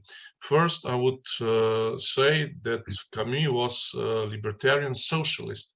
So libertarian, it would mean that he's not being prisoner of any religious, political, or ideological classification or category. And so it would be libertarian socialist would be to be open with everything in order to see the truth, what's true, and not to adopt an a priori position, to judge from the a priori position. And the parallel with Dostoevsky is obvious, because Dostoevsky was, as we know, was a Christian socialist. And after Mikhail Bakunin, so the great researcher in Dostoevsky's work, we know that Dostoevsky's the main miracle, how to say, a structural tool or structural principle in his work was the so-called polyphony. and Dostoevsky's work is polyphonic. So the polyphony would say that the protagonists of and the heroes of the novels are not, how to say, in a way an objective conception of the artist, of Dostoevsky. They are not only objects of his literary discourse, but they are subjects of their own discourse. They are completely free in what they do and in what they think. And so the opposition Dostoevsky organizes in the ideological oppositions, the moral oppositions, the, how to say, the metaphysical oppositions he organizes in his work are for the reason of polyphony, are very spontaneous ones. And the second common denominator between Dostoevsky and Camus is the sense of justice and the rejection of nihilism. It's a very important point. The third is so we know the existentialism, because Camus and Dostoevsky are great existentialists. So the existentialism, it means that the human being with his problems, with its existence, is in the center of the interest. And then the fourth point would be the rejection of the revolutionary violence that comes from nihilism. So the Possessed, the great novel of Dostoevsky, which Camus translated, and Frère and Brother Karamazov. So they are all dealing with the limits of the revolutionary engagement of the human being and of his moral rights. And then the fifth would be what I found very interesting, and perhaps is the most individual point, is the rejection of capital punishment. So we know that Dostoevsky stood in front of the firing squad, and that the execution was retrieved at the last moment, and he was marked profoundly by the event. And we know also that Camus was obsessed by the abolition of the death penalty.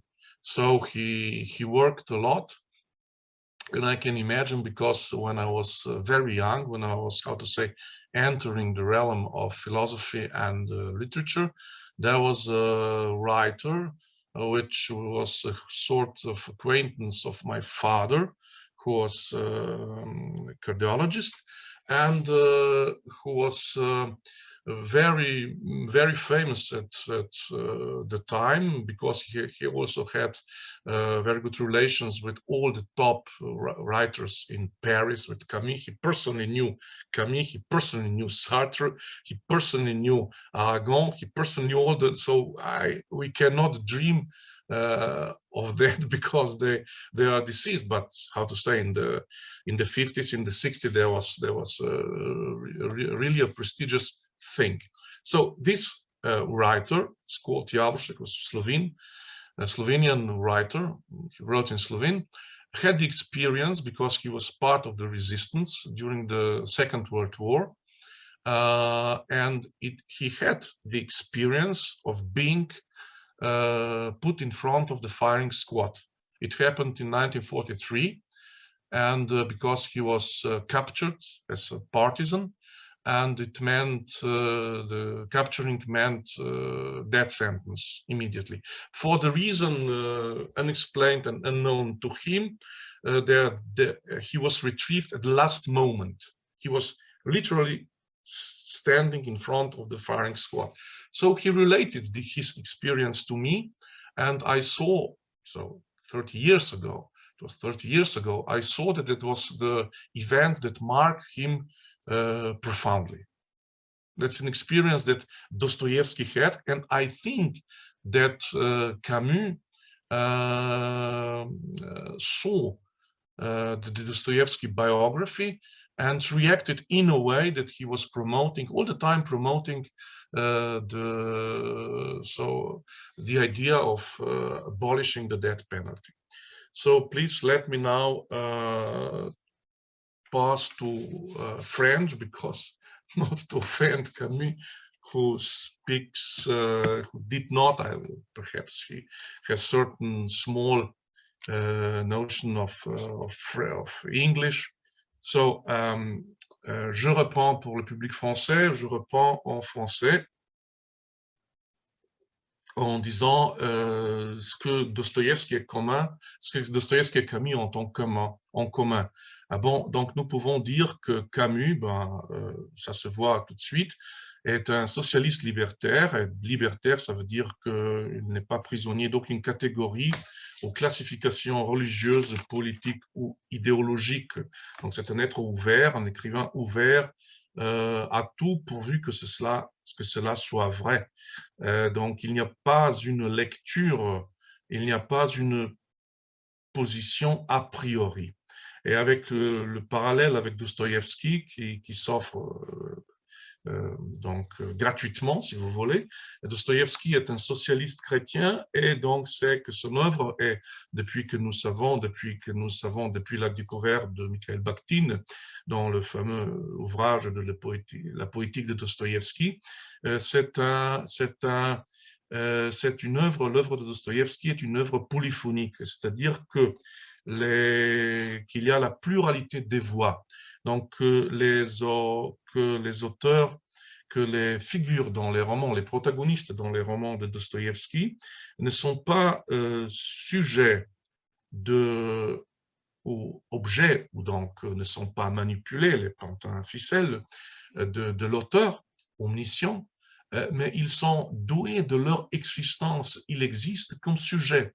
Il existe comme sujet, il existe, donc c'est leur existence autonome qui confère le dynamisme et ce grand dialogue que nous voyons de l'œuvre de Dostoïevski. Et puis, puis la deuxième caractéristique, c'est le sens de la justice et la condamnation du nihilisme. Donc, c'est le rejet du nihilisme. Donc, s'il y a un dénominateur commun entre Camus et Dostoïevski, c'est le rejet du nihilisme. Camus a consacré sa vie à lutter contre le nihilisme. Et Dostoïevski, surtout dans les possédés ou dans les démons, c'est une traduction qui est plus proche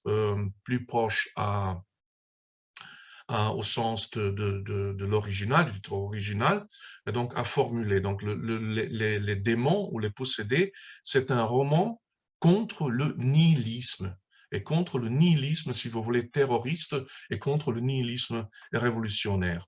Et donc, justice chez Camus est une notion fondamentale, c'est une notion ontologique, c'est une notion donc qui domine partout et qui est viscéralement liée à Albert Camus, parce que pour les raisons qui s'expliquent facilement.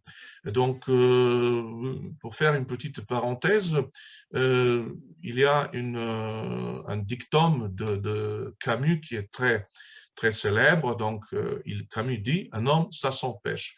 Qu'est-ce qu'il entend par là? Donc, il entend par là qu'il était très lié à son père, qu'il n'a jamais vu, parce que son père était mort dans la guerre de tranchées, dans la guerre 14-18.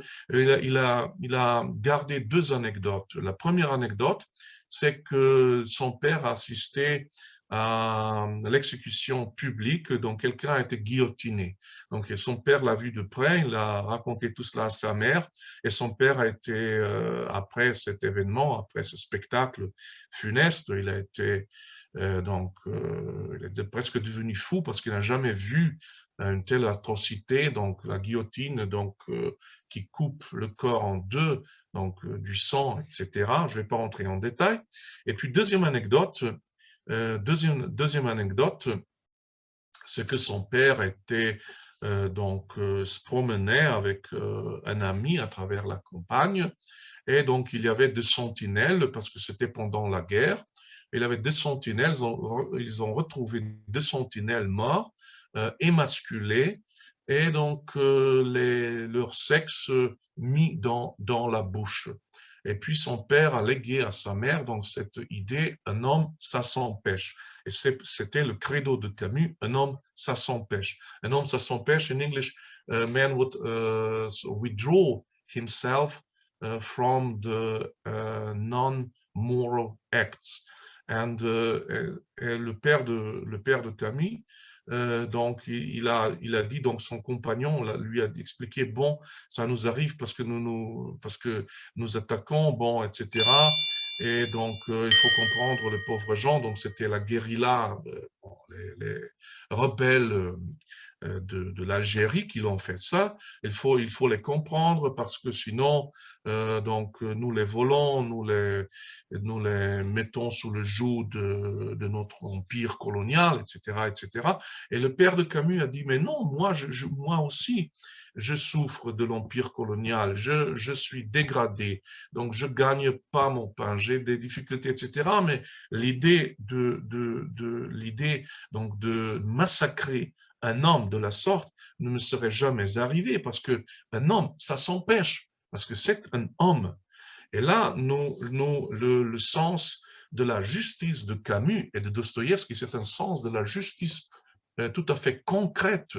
Il n'y a pas de justice en dehors de ce qui est concret. C'est pour ça que les figures de Dostoïevski sont polyphoniques. Et là, on ne peut pas aller plus loin sans mettre en question la relation de Camus et de Sartre, parce que Camus, donc, pour lui, la justice s'écrivait toujours avec la minuscule. Donc, il n'y a pas une justice avec la majuscule, parce que il n'y a pas un concept de la justice. La justice est là. On est juste, on n'est pas juste. Comme on est vierge, on n'est pas vierge. Il n'y a pas de virginité avec la majuscule, etc.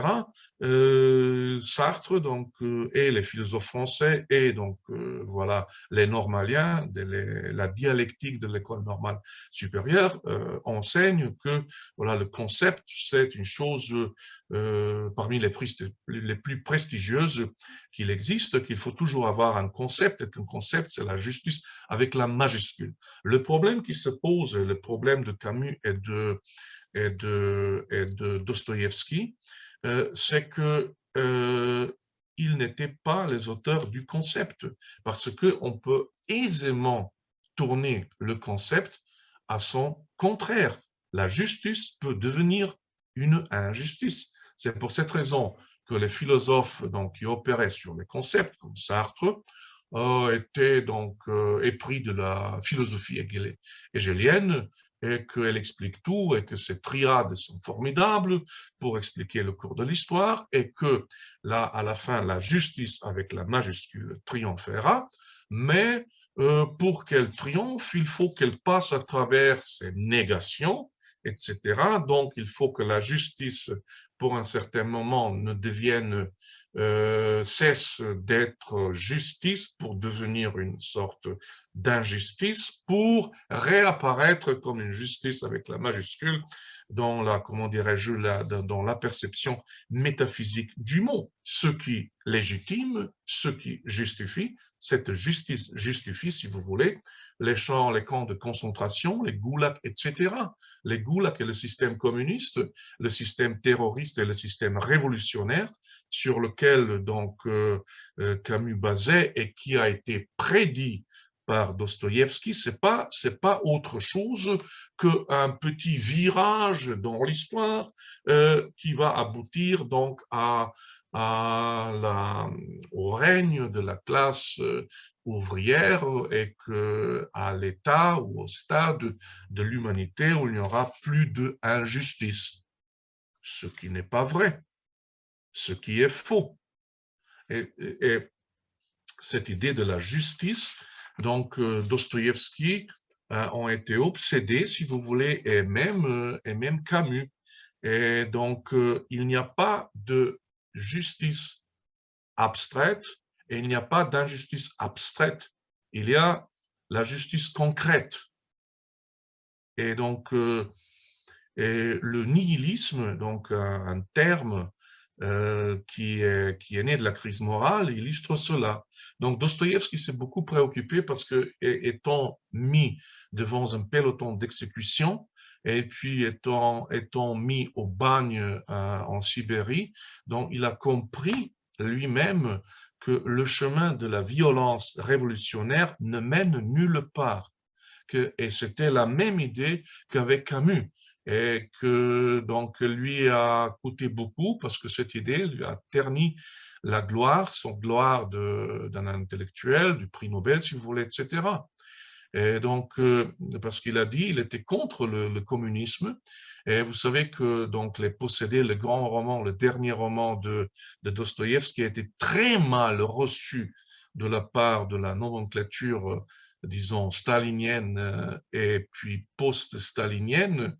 Donc la nomenclature de Khrouchtchev et de Brejnev, pour la raison qu'ils voyaient une sorte de l'anticipation. Les héros, donc les protagonistes surtout Piotr Verhovensky, étaient un stalinien à la lettre. Et donc, c'est un roman qui était très mal vu quand Dostoïevski était très mal vu pendant le régime soviétique. Pourquoi? Parce que le régime soviétique, qui a été approuvé par les intellectuels français, et si on ne l'approuvait pas, donc on passait pour quelqu'un qui est bizarre, au moins pour un fasciste.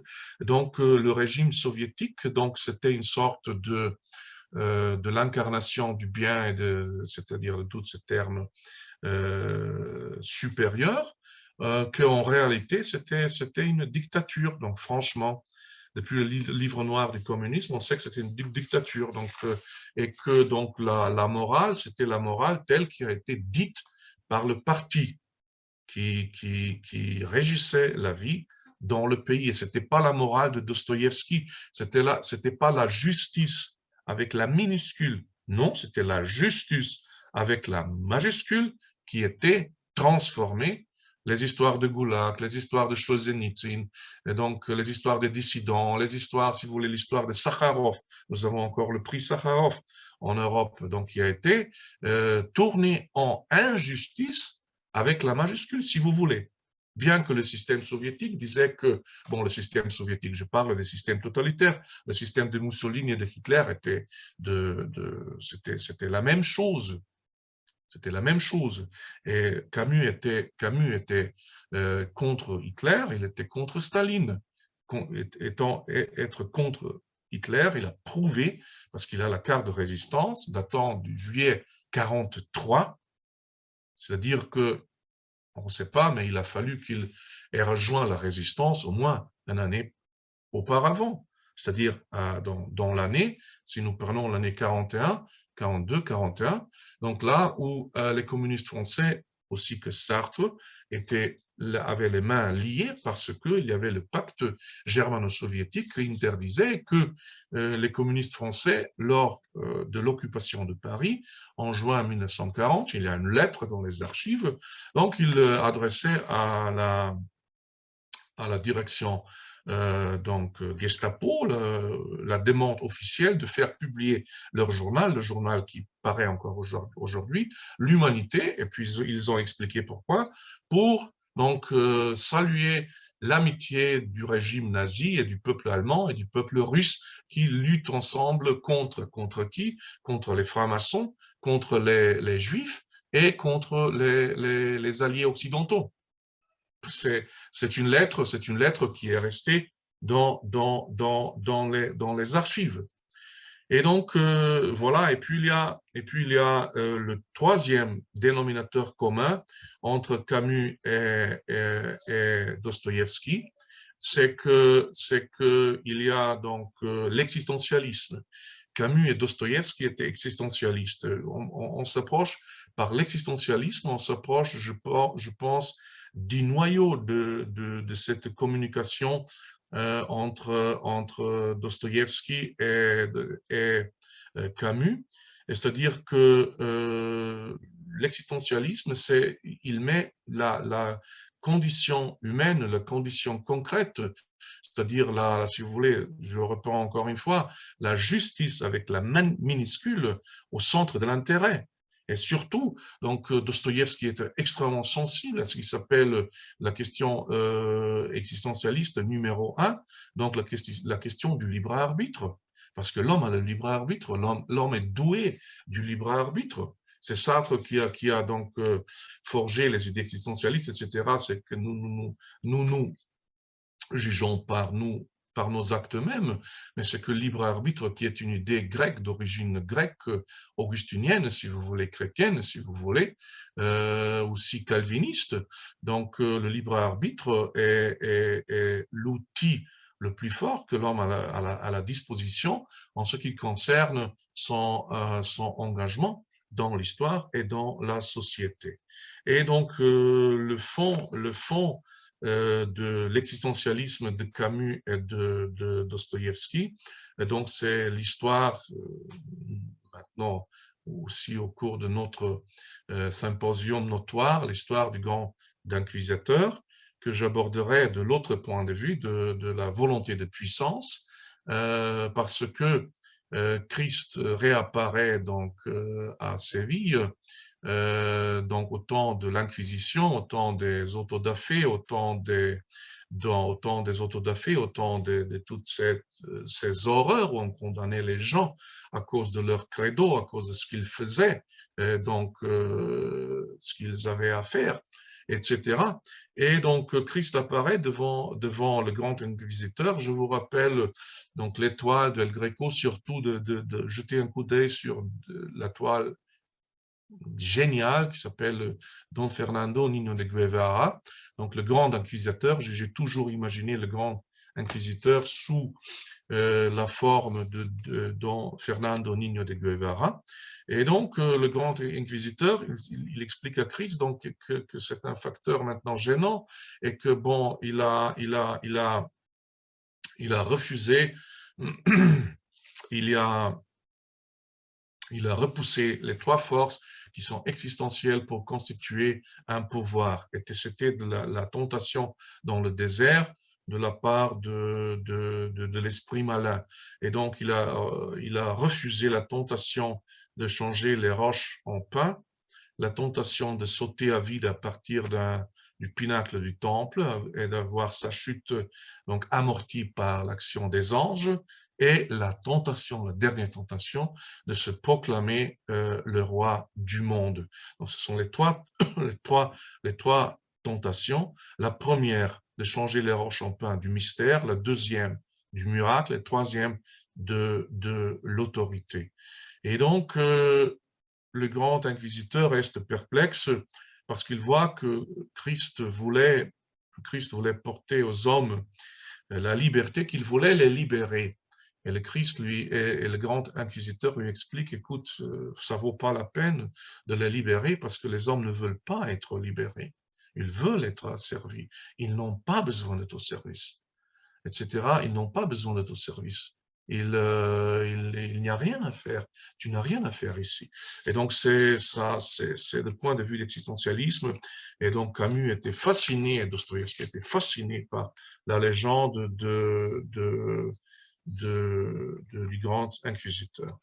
Et né de Dostoevsky, je pense aussi deux pièces majeures de Camus, donc pièces de théâtre. Donc, c'est tout d'abord Caligula, que je vois, que j'ai toujours vu sous les auspices de l'idéologie stalinienne.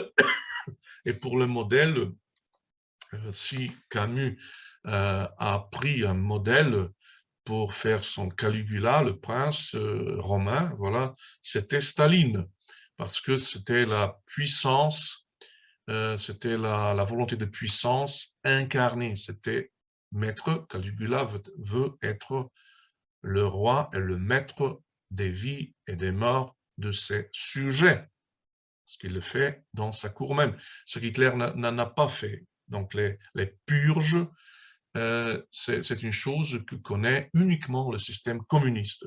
Et ce que faisait Caligula, il faisait des purges. Et puis il y a une autre pièce dont je vous lis donc le mot d'introduction faite par Madame Madeleine Boucher. Elle dit, qui est une qui a une très bonne connaissance de Camus. Et donc elle dit, je cite, « La pièce de théâtre que nous présentons ici est loin de constituer l'ouvrage le plus célèbre de Camus. L'étranger, Caligula, la peste, la chute ont séduit davantage et ont inspiré des commentaires beaucoup plus abondants.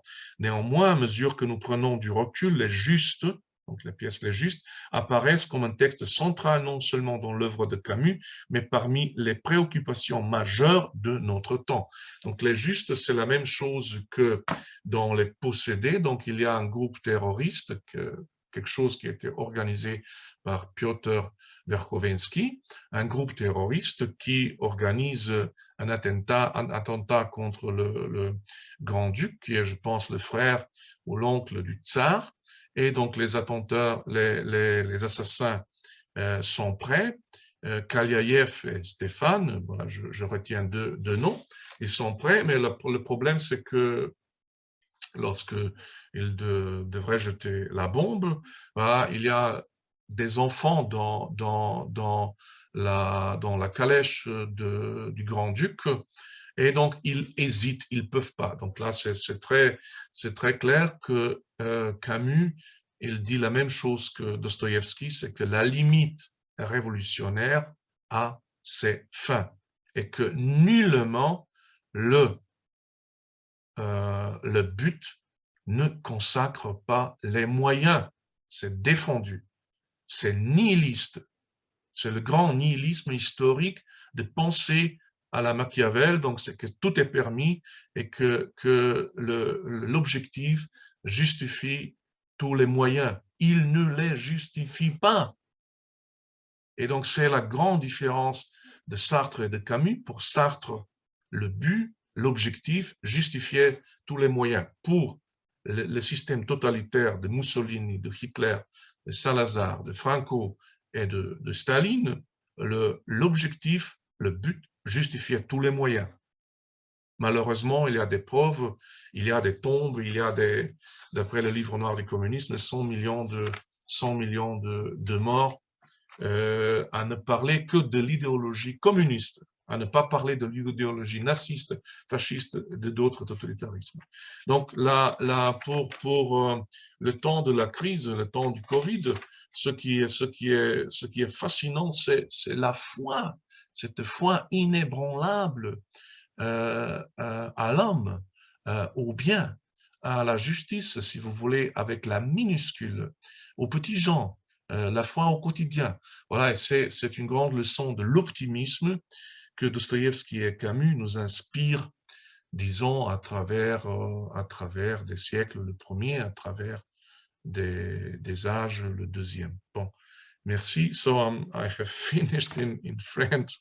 I hope that you did not have so many troubles understanding. I have made an introduction, so I'm now ready to answer if there are some questions or to explain something and so on. Thank you very much. Thank you so much for this fascinating presentation, comparing those two.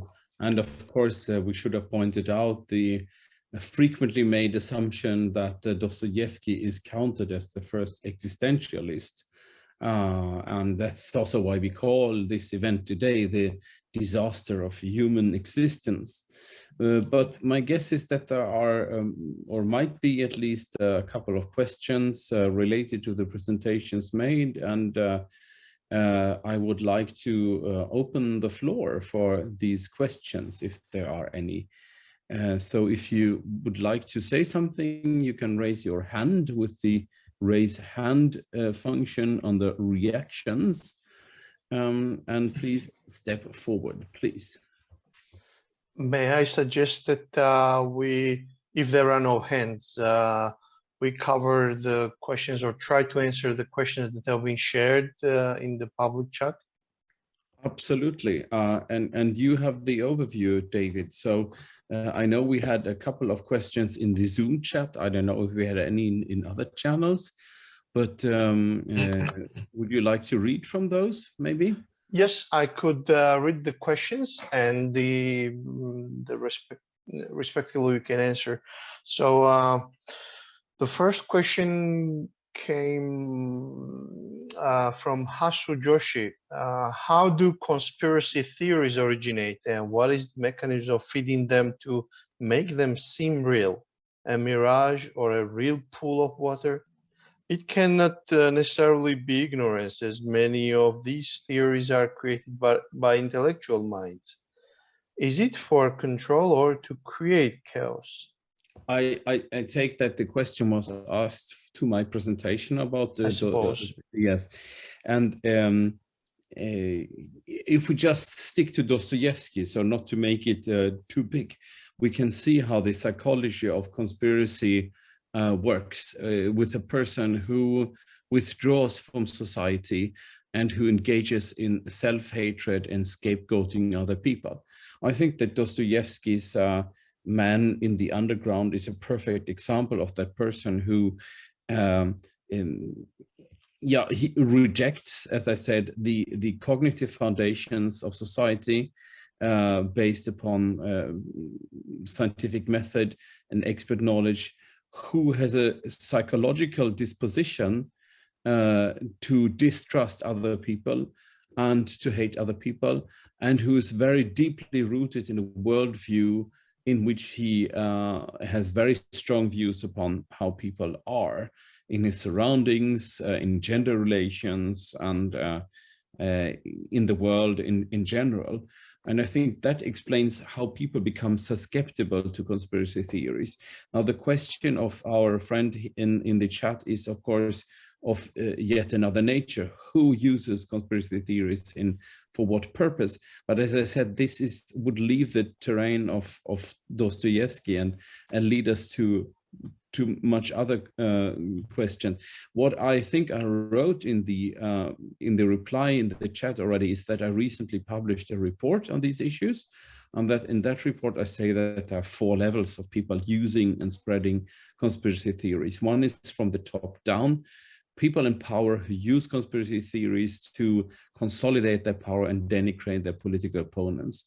The other function is from the bottom up, when social protest is at the root of conspiracy thinking, and where it is used as a way of expressing social critique against people in power. That would be yet another function. That can be abused by populist rulers, but we have a genuine impulse from below, so to speak. Then, of course, we know, and those of you who live in that part of Europe where this is particularly salient know that conspiracy theories are used from the inside out as part of disinformation and influence operations in order to sow discord and to undermine strategic narratives, or cognitive security, as we also call it. And their conspiracy theories become a part of foreign influence operations. And last but not least, we have the 4th level where they are constructed from the inside out, and that is between different groups in order to construct and to uphold a cultural identity. So, for instance, between ethnic groups, or between groups of different religions and so on, or between the sexes, like in coming back to Dostoevsky, in the case of our underground man, who has these very strong ideas about male and female in which he himself is entrenched.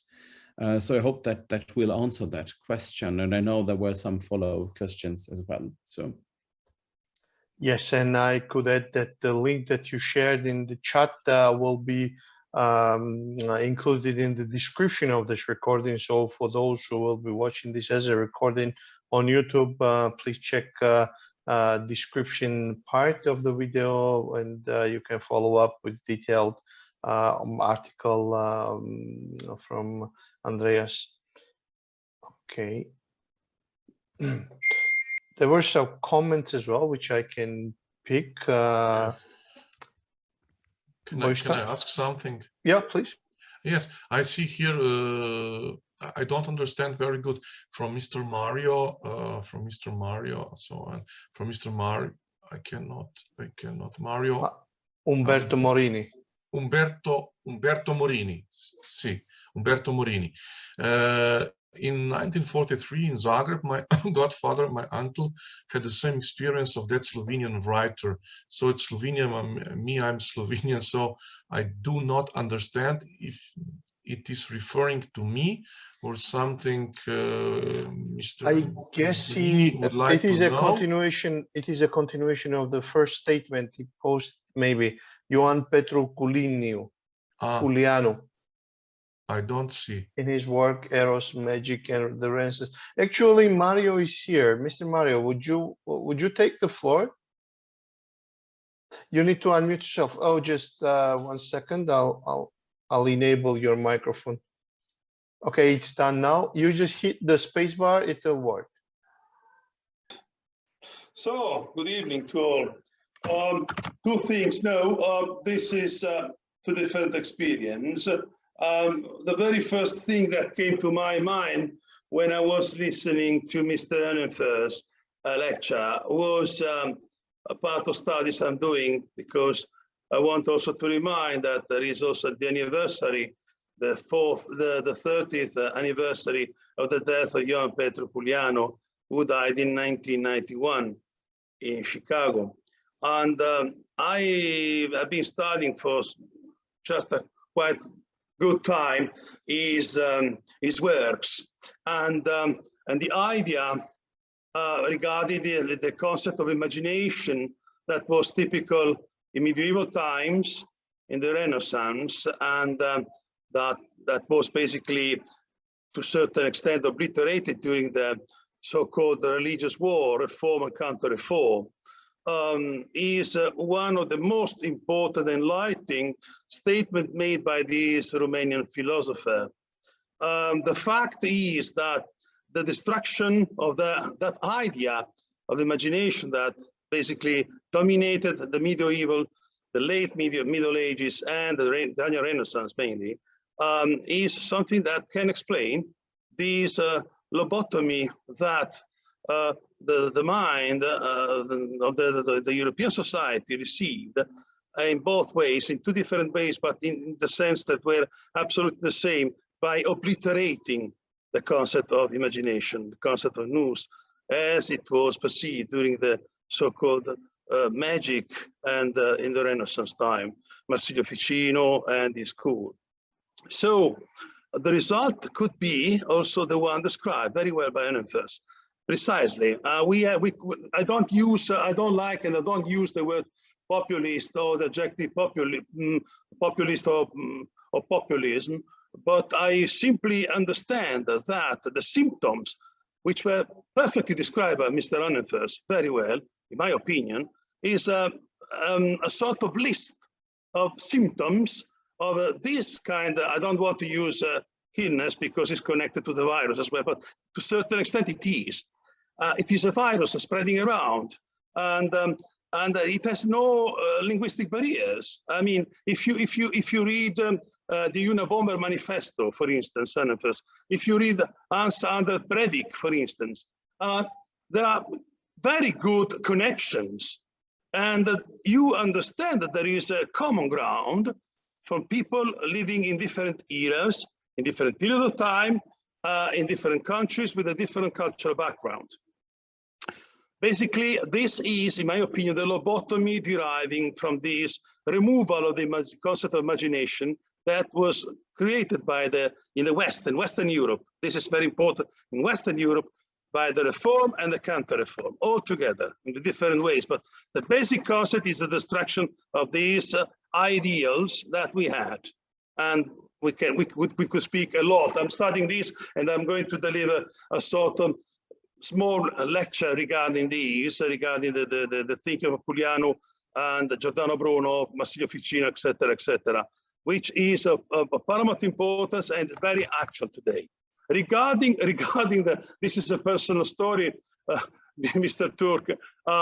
It's something that happened to my godfather during the war, and And this is to make you understand that life is unpredictable.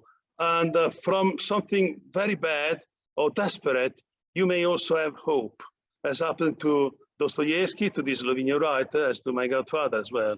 So this is the story, and certain things happen for many other motives and reasons that we don't even conceive in our life, but may happen within few moments. This is the point, and this is also a view of the capacity of understanding the self, which is basically, again, obliterated, is changed in modern times. And the human mind, of course, is organized in a different way. And the COVID experience is, in my opinion, a perfect example. It's a test, a huge test, and which basically showed us that this lack of imagination, this lack of, I mean, this is for my personal beliefs, of a sort of metaphysical approach to life, in the largest sense, in the vast sense of the meaning, is one of the bases of this crisis we have. So everybody can say, suppose in this group, because we can start up another Zoom group and say that COVID was spread around, I don't know, but by people who were deliberately spreading because they wanted to do so, or for many other reasons, X, Y, Z, literally. And that's the point. And this is the result, in my opinion, we are facing. And it's basically easier, in my opinion, to solve the scientific side of the COVID virus rather than of these viruses. This is the point. It's very dangerous because it's inside that the human beings, each of us, can be affected. And the solution is, to me, a metaphysical approach. I'm studying. I'm backing certain background on perennialist philosophy. You know, I'm in touch with the Nestorian philosophy, who was the last of the great thinker of the perennialism. And I have to say that this approach is strongly criticizing certain views of science. In fact, they failed. The great failure is how to communicate scientific evidence to people, how to communicate in front of an emergency. Consider if we had, suppose, an international crisis such as a war. Can you imagine what could have happened? Consider this. I was astounded by this. I lived in one of the epicenter of the catastrophe in Milan, and it was unreal. It was an enchantment. I was sitting on the sofa, watching Zoom, speaking to other people. It was like an enchantment. It was like unreal. It was completely unreal. So this is my experience that I'm sharing to you. Again, there are certain parts of lights. It comes to my mind another great novel, the 20th century is Kurt Vonnegut's Slaughterhouse 5. In Slaughterhouse 5, it is precisely described this. A man can live all his experience in life unstuck in time, as Vonnegut wrote. And then you have different episodes of your life that are not in a sequence, in a regular temporal sequence, but they are like spots, you know, and you see all these spots in your life completely represented. This is my experience, and again, life experience, and there are meaningful coincidences like the one I had with Mr. Turk, for instance. He made something that absolutely struck me as a meaningful coincidence, for instance. This is something that is very difficult to express now, but if we could consider these meaningful, so-called meaningful experiences in the light of the magic thought in the Renaissance, well, this could have been say, well, that's correct, absolutely normal for them, between brackets, normal, of course. That's the point. Thank you so much for your intervention. I was also thinking about the part in my presentation where I mentioned John Locke's plumb line of rationality, where he says we should not wade beyond that, and where Dostoevsky's protagonist seems to say we will only find reality beyond the plumb line of reason, and Locke says we will only find reality within the limits of the plumb line of reason. I think the sensitive approach is, of course, to open up for both dimensions, and that will give us a clearer picture. And I think that Mr. Bavchar's lecture definitely also proved to us what kind of potential imagination has for us. We are having a raised hand that I would like to let in, but thank you very much, Mario Umberto Morini, for your intervention. Frank DW, please.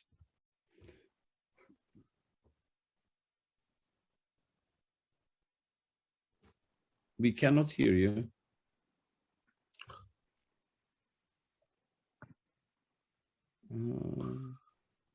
Okay, we'll have to unmute. You should be able to unmute yourself.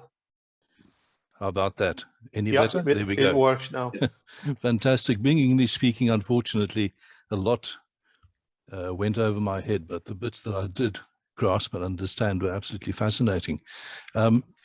My question is not necessarily on the content of what we spoke about tonight, but more on the structure. And I refer to Yanukovych Kravchenko's paper on the diaries, which revealed so much about Dostoevsky, a lot of private, personal information. Today, we don't write diaries. We tweet and we post on Facebook. And my question is, how are researchers in the future going to filter through our social media to be able to come up with the kind of stuff that researchers today are coming up about people in the past? And we've got a room full of researchers here, so I'm quite keen to hear what you have to say. Thank you for your question. Яна, вопрос прозвучал следующим образом. Раньше писали дневники для того, чтобы сохранить вот то, что можно сохранить в дневнике. Сегодня мы не пользуемся дневниками. Каким образом мы сможем узнать вот о тех событиях, которые происходят, как вы думаете? Поскольку мы пользуемся Твиттером, интернетом и ничего не оставляем вот в таком виде, в каком могли оставить в дневниках. Какой есть? Включите звук, пожалуйста. Совершенно верно, да. Автодокументалистика – это вот те жанры, о которых идет речь, мемуары, письма, дневники, уходит в прошлое. На самом деле есть потребность писать себя. Да? Вот женщина испытывает потребность писать себя, представлять свой опыт. И на самом деле, будь то Facebook или Instagram, да, или Twitter, или же это бумага, мы все равно будем получать видоизмененную реальность. Вот как мы увидели это на примере Смирновой-Сазоновой, когда трансформируется все. Да. So, Jana's opinion is that there is really pitiful situation that we couldn't realize it in full meaning, but still people, especially women, they do have this necessity, this strong desire to impress themselves through just paper or just in Twitter or in Facebook. We need to express ourselves and just to leave something about ourselves for the future generations. But the question is, how could we do this? How could we possibly do this? Яночка, продолжайте, пожалуйста. Да, единственное, что да, мы наблюдаем некие стратегии, которые помогают этой саморепрезентации. Очевидно, и потребность в саморепрезентации тоже существует. Что касается ценности этих дневников, да, вот это вопрос, будут ли они ценны. Очевидно, какие-то новые методологии, да, откроют вот эти новые механизмы. Maybe just some new methods may appear in future. Whether it will be valuable or just whether we will be able to appreciate such an expressive meaning like a women's diary in several, I don't know, maybe in decades. But still, we hope that some other expressive means will appear. in next years through internet, maybe somehow, but maybe we miss these paper diaries. Really, maybe we miss them now, and we'll feel the kind of the kind of desperation about this in several years in future.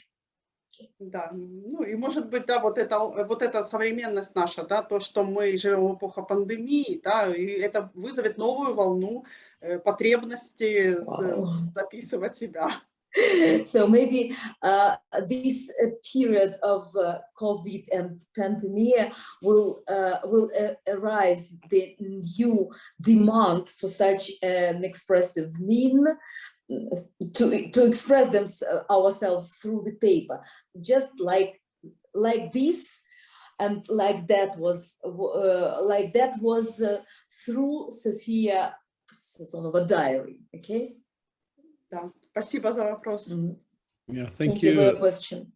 Thank you very much, and I will take myself the liberty to ask you a question, Jana Kravchenko, about this with the diary writing as well, because I was very fascinated by your presentation and would like to thank you again very much for that. The first very simple question is, have you published anything about it? And the other question is about. Yes. Just a moment. Okay, first the first, yes. Yeah, okay. Yeah, and then I take the other question. Очень интересная презентация и интересный вопрос по поводу дневников. И вот, соответственно, были ли публикации какие-то на тему вот женского дневника раньше? Да, публиковались ли вы уже? На самом деле, ну, о дневниках речь практически не шла в моих работах, потому что я изучала романы Смирновой-Сазоновой, и вскользь вот упомянуты были дневники. Но на самом деле это очень большой материал, и там, возможно, очень много публикаций. To tell the truth, there were no publications as for diaries, because the point of this study, of the previous studies done by Jana Kravchenko, the point was connected with the novels of Smirnova-Sazonova. But diaries are the real huge material just to analyze and then publish, of course. Please right. So we're looking forward to something to come then. Yeah, right. I think I skip my second question and instead invite other people to come in if they would like to. Is there any other question around?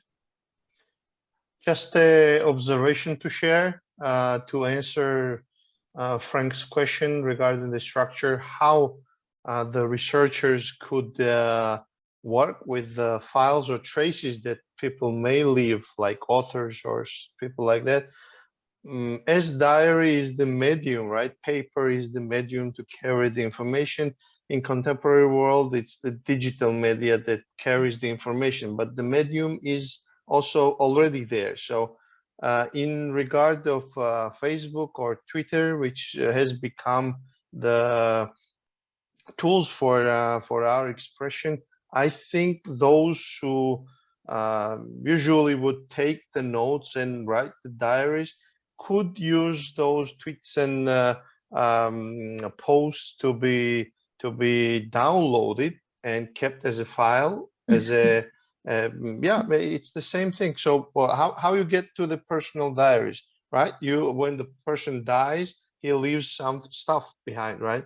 And you go through the papers, some are interesting, and you try to explore it. So the same thing, there would be some mediums, would it be online medium or physical drivers, but you still someone who wants to think about the future, researchers trying to research his or her background or thoughts, then you have this medium to be downloaded and kept somewhere. Maybe in future, in near future, there will be possibility to keep these files through those medium as well. Like Facebook could provide you services to keep your I don't know, private files separately for some certain amount of money, but still or for free. But the idea is that structure-wise, you can leave the traces of what you do by downloading and keeping the copy of all your kind of all the context, and it has quite a good tools for doing that. The sensors to preserve copies, to Exactly, have such, but still media can help, of course, I think. Yeah. And there is another point to it. One thing is that you may try to download and keep them as your private kind of history, personal history, then it might become interesting for someone to research. But the other approach is that we do it mostly in public when we tweet and when we post. Of course, there are some private messages as well, which could be kind of checked through your account, but mainly we post our opinions for everyone to search. So maybe your friends could be, or your friends' walls could be a good, kind of resource for researchers to find out what you were thinking somewhere in 2021 or 2020. Okay. Thank you. And just one question. And David, are you aware of Russian terms for this just feminism and everything that is in connection? Do you speak Russian, by the way? Yes, I do. Yeah. So you understand perfectly well. I mean, you understand perfectly well. Yeah, sure. Jana's speech. Thank you. Yeah. And there was a question actually if we can post Jana's slides online or put it online under the recording, if it's possible, if Jana would allow. Яночка, вы позволите ваши слайды показать, да? Конечно. Я загрузил бы их на OneDrive или на Google Drive и сделал бы ссылку под описанием этого видео, которое я оставлю как симпозиум, второй симпозиум на YouTube. Если будет такое согласие, я бы это сделал без проблем. Конечно, я буду даже вам признательна. Okay, just please do it. Yeah. Очень хорошо. I feel that we are gliding over to an Eastern European conversation, which is nothing bad as such. It's really nice, and that is the charm with Lux Europea and with the European Academy of Sciences and Arts, that we're trying to build bridges across Europe. So we've heard presentations in English today, in French, in Russian translated to English, in French again, and now we are conversating in Russian.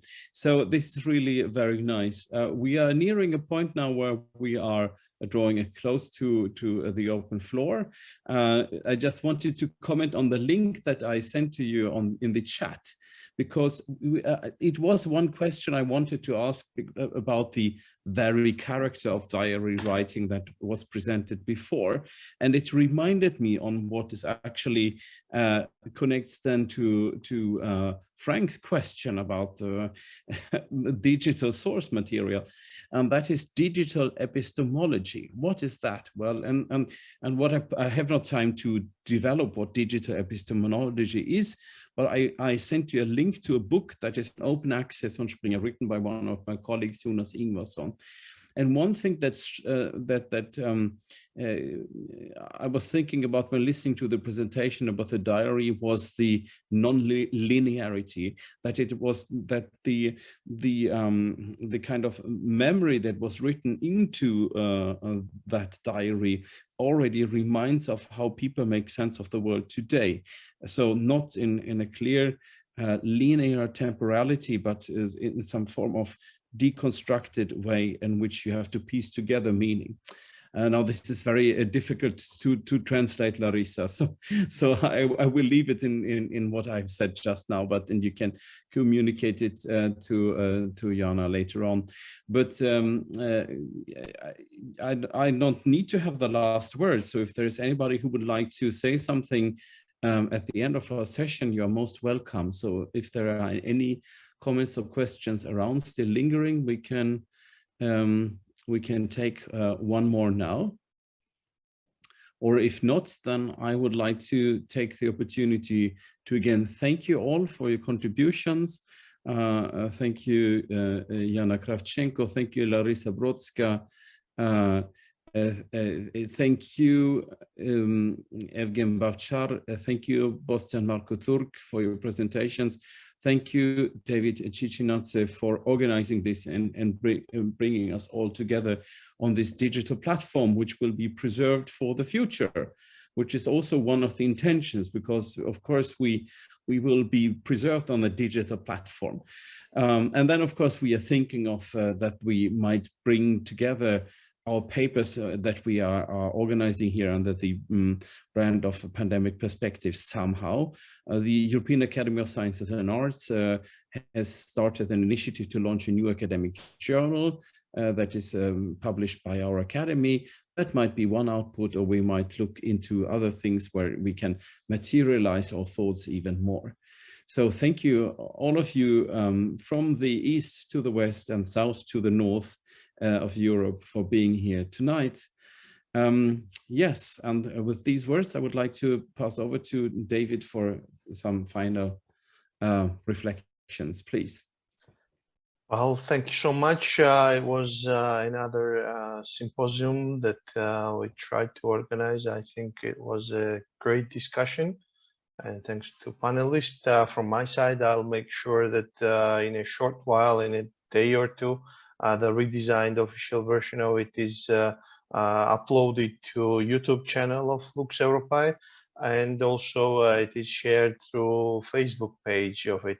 Earlier I shared all the links in the public chat for those who might want to follow us, and definitely we would be so thankful if you could share it with those in your classrooms, in your universities, in the public domain where you are present on your Facebook, because we think that there is a discourse that could contribute to improvement of the world around us. So definitely it is a good starting point. So thank you for participation.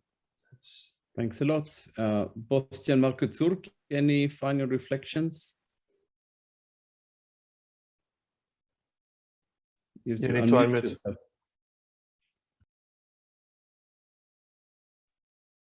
You need to unmute. So I would like to express that I'm very delighted by the Tour de Babel, so many languages coming in contact, so many people, so many cultures around Europe, and that Europe is united in diversity. So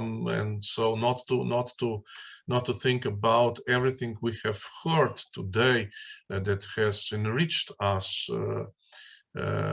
because we're going very deep in the consciousness of not only of the European continent, in the deep consciousness, but in the deep consciousness of the human thought with Dostoevsky. And unfortunately, we have to approach Dostoevsky from that angle. It's the angle of the crisis, but it's nothing unusual for Dostoevsky. I would like to thanks to everyone participating, and I hope we shall see us soon again. So that would be the hope I utter at the end, because it's of great importance. Such meetings, they are of great importance. Thank you so much. Well, farewell everyone, and have a nice evening. Bye. Thank you. Bye Goodbye. bye. Okay, bye-bye, and keep safe. We'll be seeing you sometime in 2 months on this platform. See you. Bye. Bye, au revoir. Bye, Larissa. Bye bye. Au revoir. On this. See you soon.